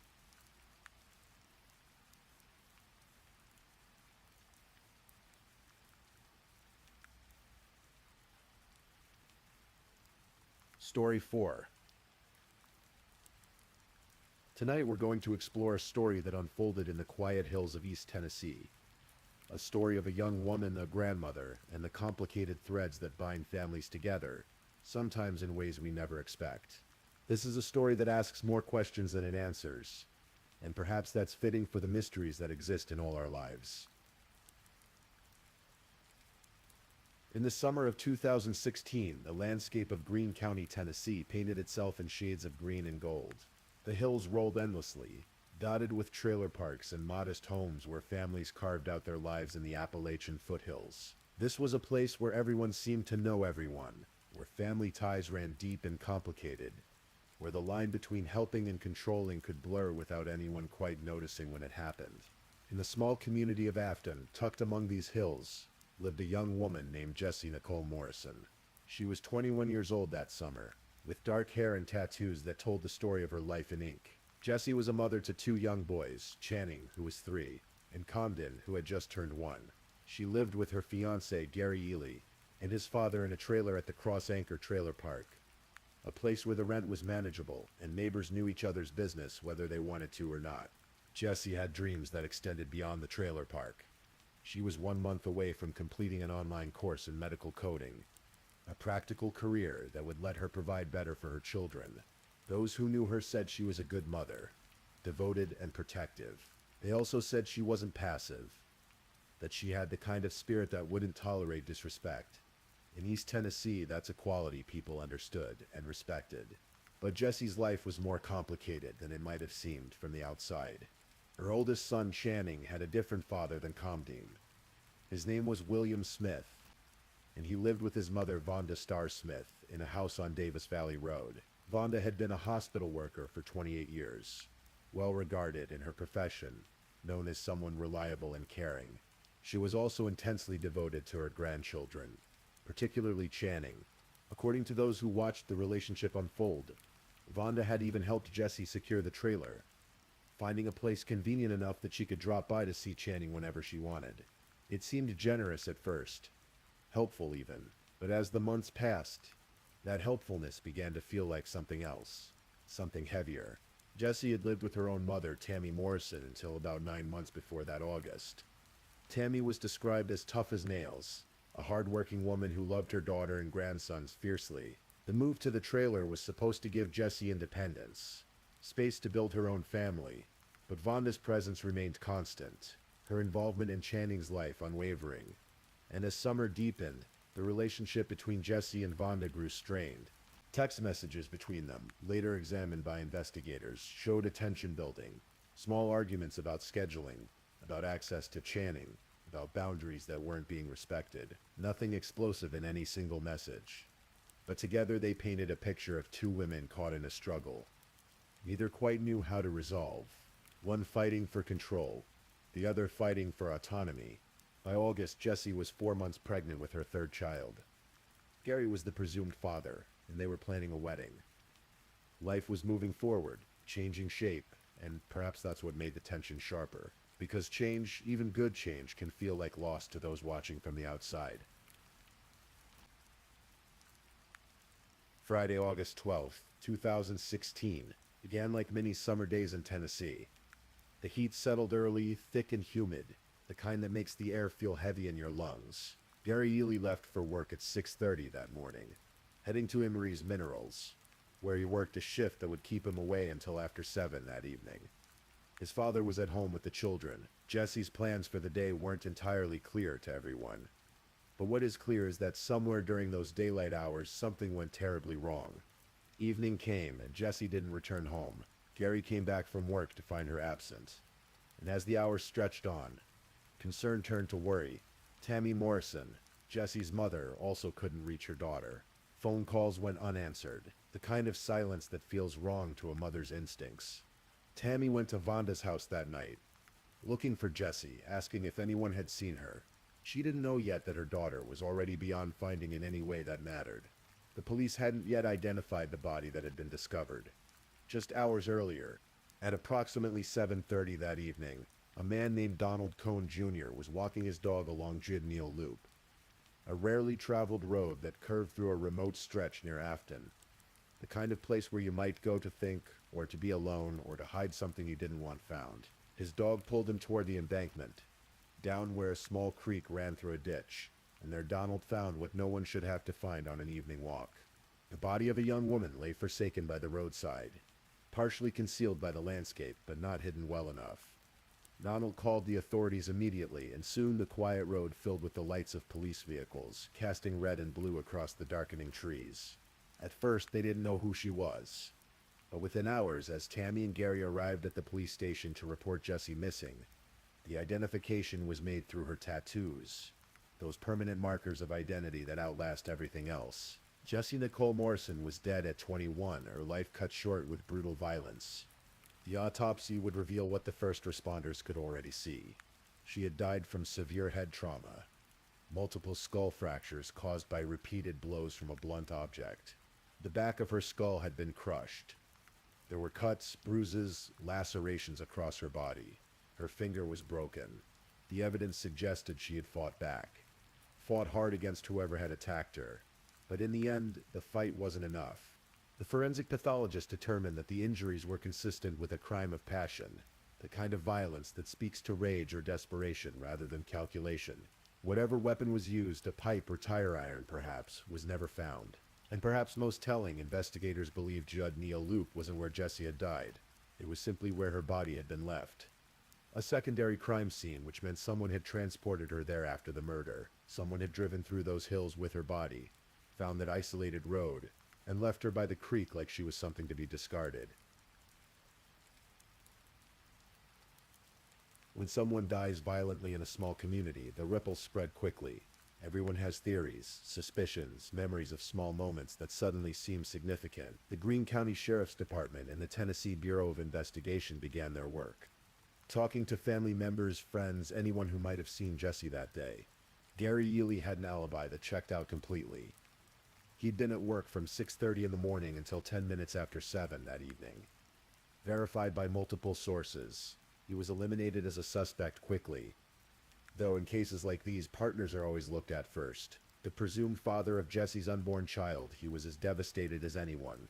The investigation turned its attention elsewhere, and soon patterns began to emerge. Several witnesses mentioned seeing a white van in the area around the time of Jessie's disappearance. Others recalled conflicts between Jessie and Vonda Smith, tensions about access to Channing that had been escalating. And then investigators found something that would become the center of their case. Inside Vonda Smith's vehicle, a careful examination revealed bloodstains. They had been cleaned, scrubbed with bleach in an apparent attempt to remove them, but blood leaves traces that are hard to eliminate completely. When investigators sprayed luminol, the chemical used to detect blood that's been washed away, the passenger area lit up with fluorescent evidence. The pattern suggested that someone had been transported in that vehicle while bleeding, that this wasn't just a splash or transfer. It was substantial. Detective Danny Ricker interviewed Vonda on the day Jessie's body was found. She was cooperative, answering questions, offering explanations. She said she'd loaned the car to Jessie that day, that Jessie had borrowed $1,000 from her. She mentioned cleaning cat urine from the vehicle, which would explain the bleach. Her sister-in-law, Peggy Carter, would later confirm that Vonda had called about cleaning cat urine from the car, though some questioned whether that conversation happened before or after the murder. But the blood evidence was damning. Testing confirmed it was Jessie's blood. A blood spatter expert named Johnny Lawrence determined two critical things. First, that the blood had not been planted, and second, that while the car had been used to transport Jessie, it wasn't the location of the actual attack. She had been beaten elsewhere and moved. The question that lingered was physical possibility. Vonda was 51 years old at the time, not in the best physical shape according to those who knew her. The attack on Jesse had been brutal, requiring significant force to inflict the kind of damage that killed her. Jesse was young, strong, capable of fighting back, and the evidence showed she had fought. Yet Vonda had no scratches, no bruises, no defensive wounds or signs she'd been in a physical altercation. Under Jesse's fingernails, forensic technicians found DNA from 3 different males. 2 samples were too small for comparison. The third didn't match Gary Ely or William Smith, Vonda's son. Male DNA was found that couldn't be identified, raising questions about whether someone else had been involved, whether Jesse had encountered a third party in the hours before her death. Semen from 2 different contributors was also found, though its connection to the actual attack was never established. The forensic picture was complicated, leaving room for interpretation and doubt. As investigators dug deeper into Vonda's life, they learned about the strain between her and Jesse. Text messages revealed more than casual disagreements. There was resentment there, a sense from Vonda that Jesse wasn't appreciating what she'd done for her, wasn't giving her enough access to Channing. Some who knew Vonda described her as obsessive about her grandson, unable to accept that Jesse had the right to set boundaries. Trial testimony would later suggest that Vonda had reacted strongly when Jesse mentioned her upcoming wedding to Gary. Perhaps Vonda feared marriage would mean less contact with Channing, that a solidified family unit would push her further to the margins. Whether that fear was rational didn't matter. Fear rarely needs logic to feel real. For months after Jesse's death, the investigation continued. The family waited. Tammy Morrison waited. Justice moved slowly, as it often does, gathering evidence, building a case that could withstand the scrutiny of a courtroom. Finally, in March of 2017, 7 months after Jesse's murder, the grand jury handed down indictments. Vonda Starr Smith was charged with 2 counts of first-degree murder, 1 for Jessie Nicole Morrison, and 1 for her unborn child. Vonda turned herself in, maintaining her innocence. She hired attorney Gene J. Scott to defend her, and in May of 2018, her case went to trial in Greene County Criminal Court before Judge John F. Duggar Jr. The trial brought everyone together in that courthouse in Greenville. Tammy Morrison took the stand, speaking about her daughter, about the last time she'd seen Jesse alive, about going to Vonda's house that night searching for answers. The grief in that courtroom was palpable, settling over everyone like the heavy Tennessee summer air. Prosecutors Cecil Mills Jr. and David Baker laid out their case. They presented the blood evidence, the strained relationship, the text messages showing escalating tension. They argued that Vonda had become obsessed with controlling access to Channing, that Jesse's impending marriage represented a threat to that control, and that in a moment of rage or desperation, Vonda had killed her. The defense argued insufficient evidence. They pointed to Vonda's age and physical condition, questioning how she could have carried out such a brutal attack alone. They raised the issue of the unidentified male DNA, suggesting other suspects hadn't been properly investigated. They mentioned that Vonda had been cooperative throughout, that she'd willingly given access to her vehicle. Would a guilty person do that? Gene Scott emphasized the circumstantial nature of the evidence. Yes, Jesse's blood was in Vonda's car, but did that prove Vonda had killed her? Could someone else have used the vehicle? Could there be explanations they weren't seeing? But the blood evidence was powerful. The jury heard testimony about the bleach cleaning, about the luminol patterns, about how someone had transported Jesse's body to that isolated road. They heard about the relationship dynamics, the control issues, the fear of losing access to a beloved grandchild. On May 25th, 2018, after hearing all the evidence and deliberating on what they'd learned, the jury returned their verdict. Guilty. Guilty of first-degree murder in the death of Jessie Nicole Morrison. Guilty of second-degree murder in the death of her unborn child. Vonda showed little emotion as the verdict was read. In the courtroom, Tammy Morrison finally had the answer she'd been waiting for. Though answers rarely bring the peace we hope they will.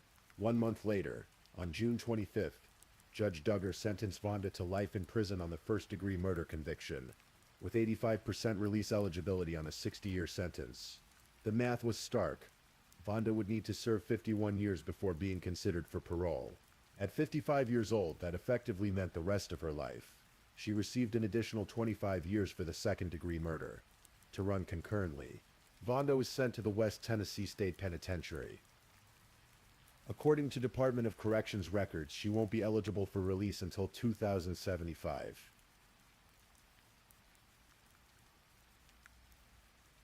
But if trials are meant to provide closure, this one left as many questions as it answered. Vonda maintained her innocence after the verdict, and appeals followed, as they often do in cases where reasonable doubt lingers at the edges. Her defense team, which eventually included attorney Ron Kuby, raised several issues. They argued the evidence was insufficient, that the prosecution had failed to provide certain information about a cell phone ping from Jesse's phone, that the judge had improperly commented during witness testimony. They suggested that the investigation had tunnel vision, focusing on Vonda so completely that other possibilities weren't properly explored. One theory that emerged was perhaps the most troubling. What if Vonda was protecting someone else? What if she knew who had killed Jesse but was taking the blame to shield another person, possibly one of her sons? The physical evidence suggesting Vonda's inability to carry out the attack alone gave this theory weight in some minds. William Smith, Vonda's son and Channing's father, maintained his mother's innocence throughout, insisting she couldn't have done this. There were other loose threads that bothered people following the case. The unidentified male DNA under Jesse's fingernails, the lack of a murder weapon, the fact that no one could definitively say where the actual murder occurred. Witnesses who claimed to have seen Jesse at her home during the time frame when she was supposedly in Vonda's car. Reports of white vans in the area, including one allegedly acquired by a neighbor shortly after the murder for reasons no one could quite explain. Some pointed to Lee Britton, a resident of Judd Neal Loop who allegedly made strange comments about knowing the police suspected the grandma just days after the murder.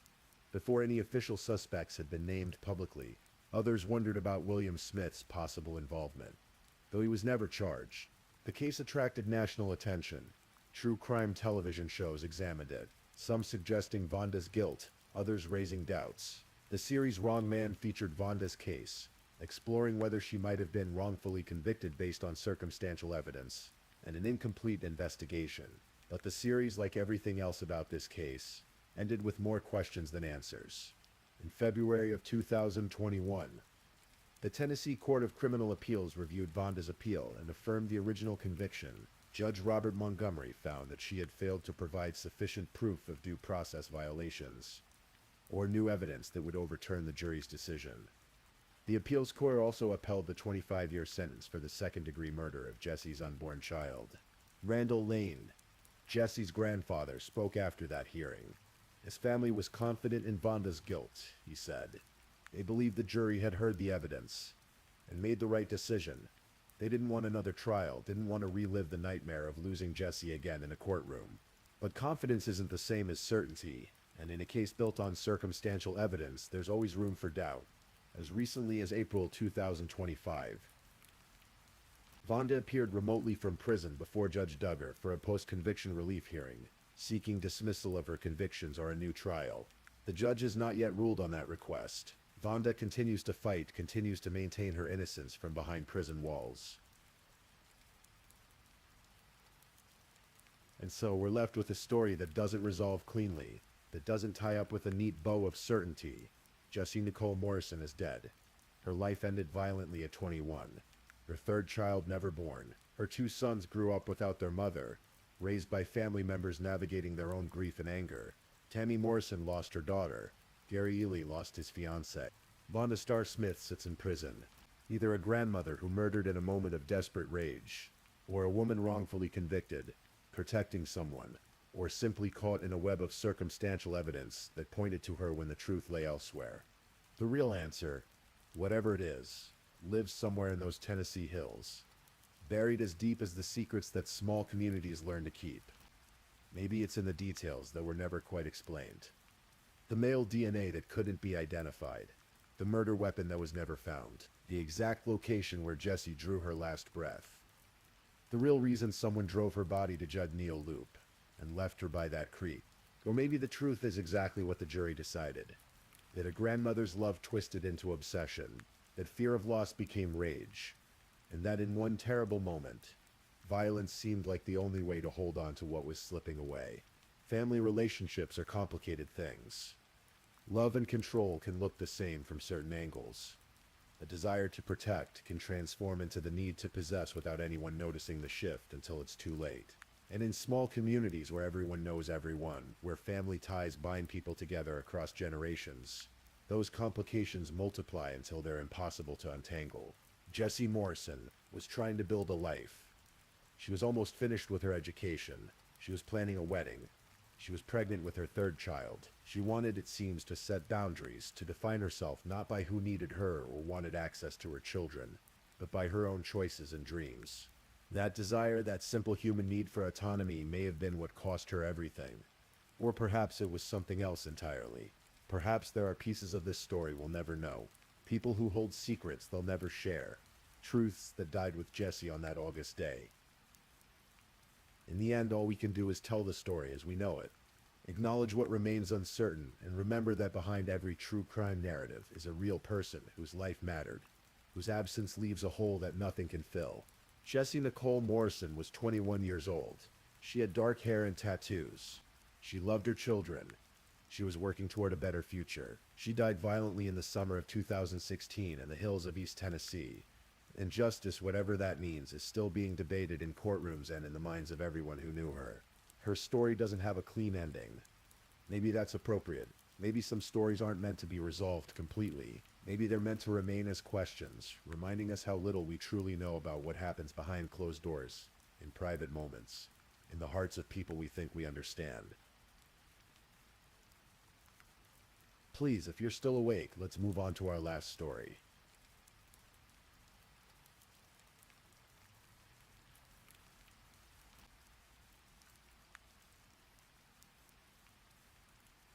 Story 5.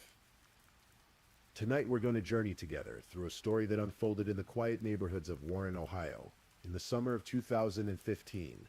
A story about a young mother, a betrayal of trust, and the persistence of those who refuse to let her be forgotten. Warren, Ohio is the kind of place where neighbors know each other, where children play on sidewalks lined with mature trees, and where summer evenings bring families out onto their porches. It's a community that had seen better days economically, but the bonds between families remain strong. On Southern Boulevard Southwest, in one of these modest neighborhoods, lived 18-year-old Alicia Bell. Alicia was petite, just 5 feet 1 inch tall and weighing around 115 pounds. But those who knew her would tell you that her spirit was much larger than her small frame suggested. She had a presence about her, a confidence that her cousin LaCara would later describe as the Alicia way. It was a way of moving through the world that said you should never be afraid to reach for what you wanted. Never say no to yourself. Never let fear win. Her mother, Tiffany Nepper, could still hear Alicia's voice in the quiet moments. Could still smell her daughter's perfume lingering in the hallway. Alicia lived with her mother and her young son, a beautiful 2-year-old boy named Damon Hunter. Being a mother had changed Alicia. She was devoted to her son in a way that everyone noticed. She would never stay away from him for long, never let a day pass without seeing his face, hearing his laugh. The evening of July 23rd, 2015, began like any other summer evening. The sun was beginning its slow descent toward the horizon, painting the sky in shades of amber and rose. Alicia told her mother she was going to walk to her uncle's house, just a short distance through the neighborhood. She'd be back for dinner, she said. It was routine, simple, safe, or so everyone thought. Around 5 o'clock that evening, Alicia left her mother's house. Neighbors would later recall seeing her, a young woman walking with purpose down the familiar streets. Some remembered seeing her get into a white vehicle, though the details were hazy in the way that everyday moments often are. We don't study the things that seem ordinary. We don't memorize license plates or scrutinize drivers when we think someone is just getting a ride from a friend. But somewhere during that walk, somewhere between her mother's home and her uncle's house, Alicia's ordinary evening became something else entirely. Her mother's phone buzzed with an incoming text message. It was early, around 6 in the morning on July 24th. An unusual time for Alicia to be awake. Tiffany Nepper looked at the screen and felt her heart clench. The message was from Alicia's phone, but the words carried a weight of terror. "Mom, if I make it home, I need you. I'm scared." A mother knows her child's voice, even in text form. Tiffany immediately called Alesha's number. Once, twice, 3 times. Each call went straight to voicemail, that automated voice telling her the person she was trying to reach was unavailable. She kept calling, over and over. The phone just kept going to voicemail. Then came another text. This one claimed Alesha was with someone from Columbus, someone unknown. But Tiffany Nepper knew something was wrong. The way the sentences were structured, the grammar and punctuation, it didn't match how Alesha wrote. These weren't her daughter's words, someone else had her phone. Then the phone went silent completely. The battery had died, or it had been turned off or destroyed. The connection was severed. Alesha never made it to her uncle's house that evening. She never came home for dinner. And after that terrifying text message, she was never heard from again. In the days that followed, as Tiffany Nepper realized her daughter wasn't coming home, she did what any mother would do. She filed a missing persons report with the Warren Police Department. She rallied the community. She made flyers with Alesha's picture, that beautiful young face, those eyes that held so much confidence and determination. The family held press conferences. Alesha's siblings spoke about their sister, how beautiful she was, how smart, how willful and independent.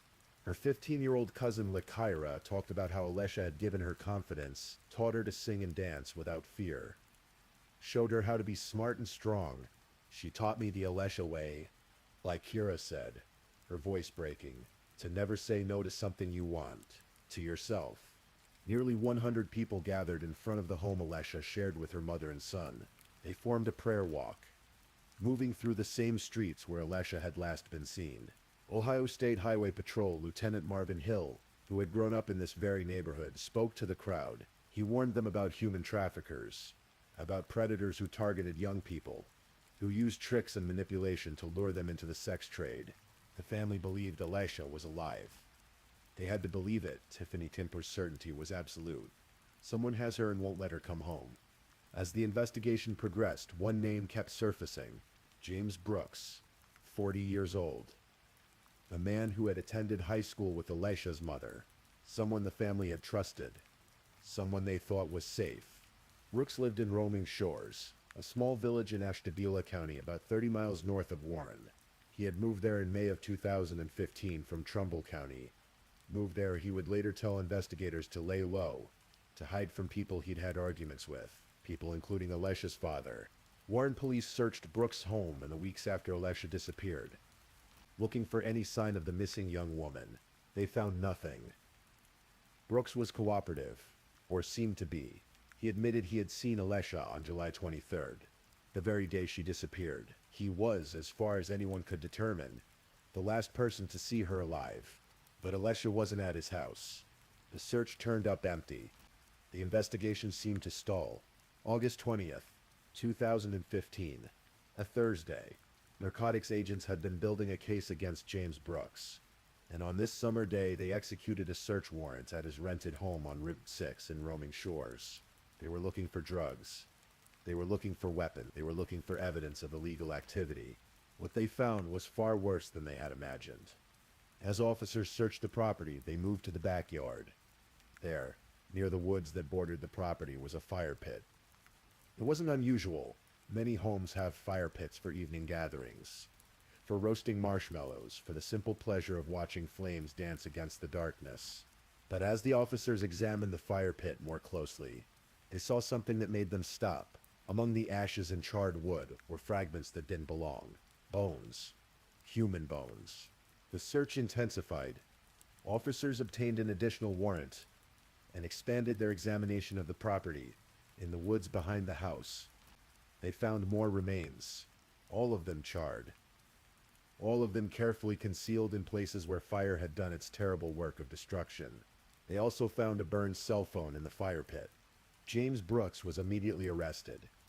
The charges began with drug trafficking, weapons violations, and one that carried a particular horror: abuse of a corpse. For Alesha's mother, the next days were a special kind of torture. She gave a DNA sample on that Thursday, when the remains were discovered. Now she had to wait while forensic scientists at the Cuyahoga County Medical Examiner's office conducted their analysis. Had to wait while they compared her genetic material to the charred bones found in James Brooks' backyard. Tiffany Nepper sat in her home on Southern Boulevard, surrounded by family and friends and neighbors. Everyone offering support. Everyone hoping against hope that the remains would belong to someone else. Anyone else. I pray it's not denial, Tiffany told reporters. But I know that is not her. The family continued to hold vigils, continued to pray.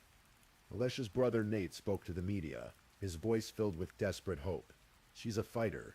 It can't be her. But deep down they knew. When someone you love goes missing, when you hear that terrified text message, when the phone goes silent and days turn into weeks, deep down you know. On September 3rd, 2015, 6 weeks after Alesha disappeared, Ashtabula County Sheriff William Johnson and Coroner Pamela Lancaster held a press conference. The DNA results had come back. They were a 99.99% match. The remains found in James Brooks' fire pit, the bones discovered in the woods behind his home. They belonged to Alesha Bell. When the coroner's deputy arrived at Tiffany Nepper's home to deliver the news, the house was already filled with people, family, friends, neighbors. Everyone preparing for what they hoped wouldn't be true but feared was inevitable. Miriam Fife, a retired county victims advocate, sat with Tiffany as the news was delivered. She watched as a mother's last fragment of hope was shattered. Watched as the awful weight of certainty replaced the agony of not knowing. I still hear her, Tiffany would say later, tears streaming down her face. I still smell her. When all is quiet around me, and I close my eyes, I can still hear her voice. She talked about the last time she saw her daughter, how cheerful Alesha had been, how she'd said she'd be back for dinner, how that was so out of character for her to disappear, how Alesha loved her son so much, would never stay away from him this long. I would trade places with her right now, Tiffany said. Right now, I love my daughter so much. On September 7th, hundreds of people gathered in Warren to remember Alesha. They released balloons into the late summer sky, watched them drift upward, carrying prayers and memories with them. They shared stories about the confident young woman who had taught her cousins to be brave, who had loved her son with fierce devotion, who had moved through the world with the Alesha way of never backing down.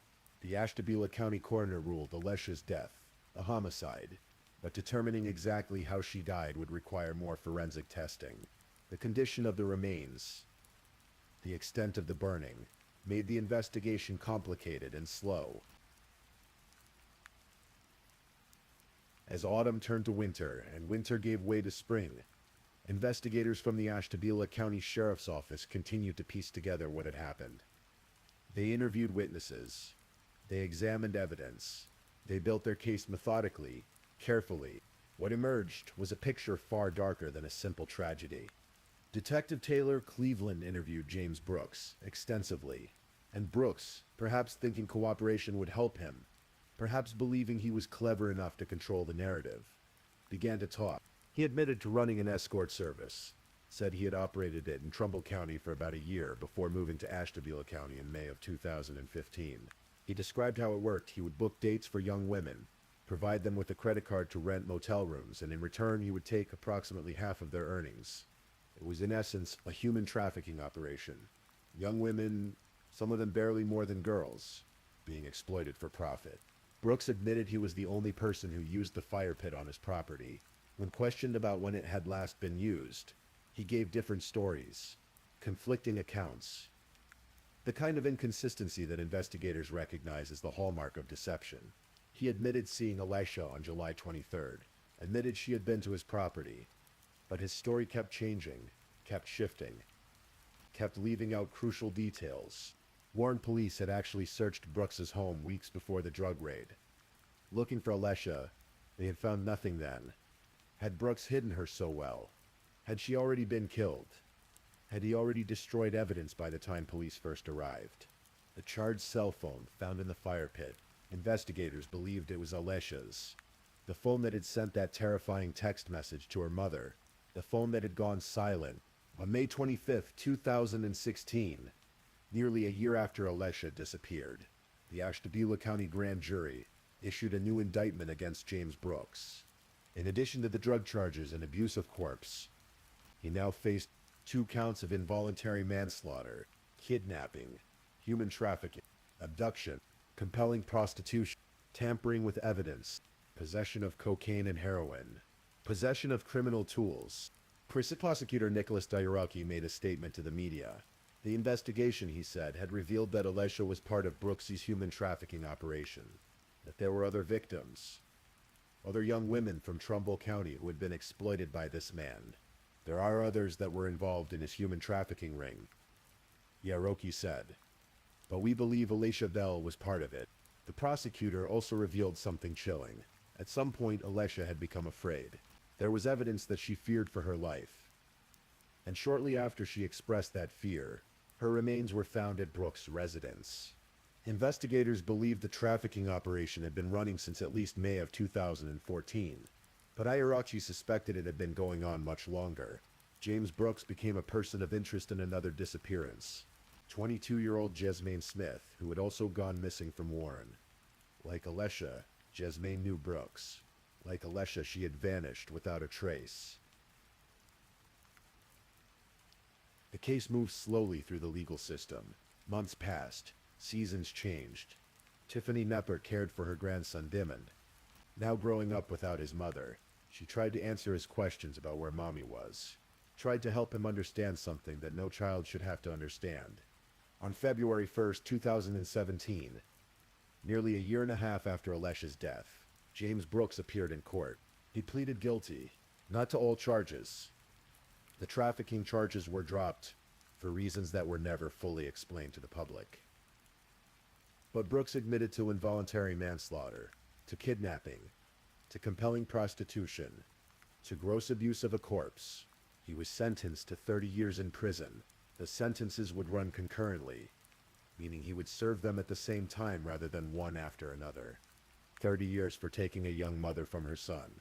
30 years for ending a life that had been full of confidence and promise. 30 years for betraying the trust of a family who had believed he was safe. Some felt it wasn't enough. Alesha's family would never get her back. Damon would grow up without his mother.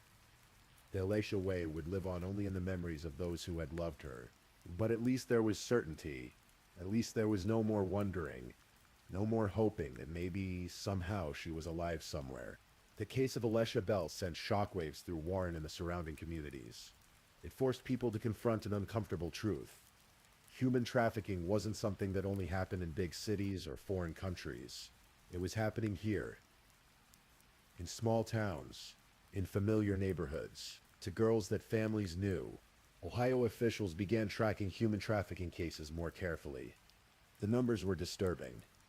Reports showed that cases had increased dramatically, that predators were operating in communities just like Warren, identifying vulnerable young people and exploiting them. Law enforcement officials, like Lieutenant Marvin Hill, who had spoken at Alesha's prayer vigil, began educational outreach, teaching parents and young people about the warning signs, about the tactics traffickers used, about how someone who seemed trustworthy, someone like a family friend, could be the most dangerous person of all. James Brooks remained a person of interest in other cases. Other families with missing daughters looked at his case and wondered if he knew something, wondered if their loved ones had crossed his path. For Tiffany Trupper, life became divided into before and after. Before July 23rd, 2015, and after.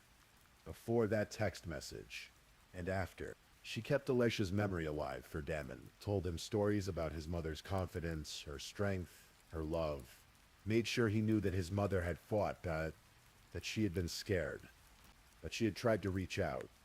That she had sent that message hoping someone could save her. The community of Warren came together in the aftermath, supporting the family, creating funds to help with expenses. The simple kindness of neighbors and strangers became a lifeline in the darkest time. On quiet evenings in Warren, if you walk down Southern Boulevard Southwest, you might think about Alesha Bell, about a young woman who lived there with her mother and son, who walked these same sidewalks on summer evenings, who taught her younger cousins to be brave and confident. You might think about how an ordinary walk to a relative's house became a tragedy, how a family friend became a predator, how trust can be violated in the most terrible ways. But you might also think about resilience, about a family that refused to give up looking for answers, about a community that came together to remember and support, about a little boy named Demond, who carries his mother's legacy forward. The Alesha way wasn't about never being afraid. It was about not letting fear stop you. It was about reaching for what you wanted, about being confident and strong, about never saying no to yourself. Alesha Bell was 18 years old when she died. She was a mother, a daughter, a sister, a cousin, a friend. She was someone who made an impression on everyone she met, someone whose absence left a void that could never be filled. Her story is a reminder that we must watch out for each other, that we must listen when someone says they're scared, that we must take action when something seems wrong, that predators often hide in plain sight, wearing the mask of familiarity and trust.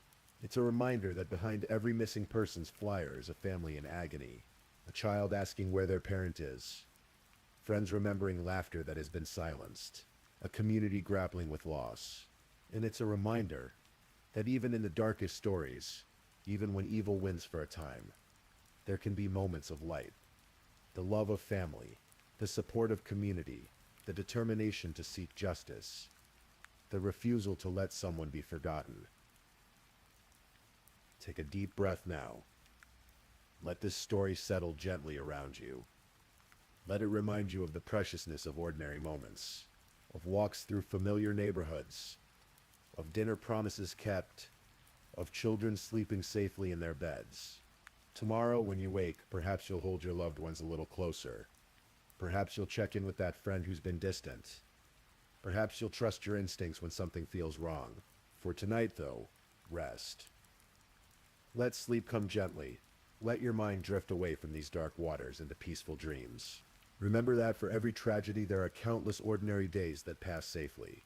For every story of loss, there are millions of stories of love sustained, of families intact, of promises kept. Close your eyes now. Breathe slowly. Let yourself float towards sleep. And remember, Alesha Bell, not for how her story ended, but for how she lived.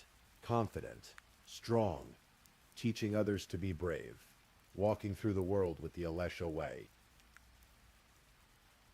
Thank you for listening to tonight's true crime story. Rest peacefully, knowing that another story awaits you next time, ready to accompany you on another journey toward restorative sleep. But if you're still awake, don't forget to like and subscribe so you don't miss our next true crime stories. And until next time, stay safe and take care. Good night.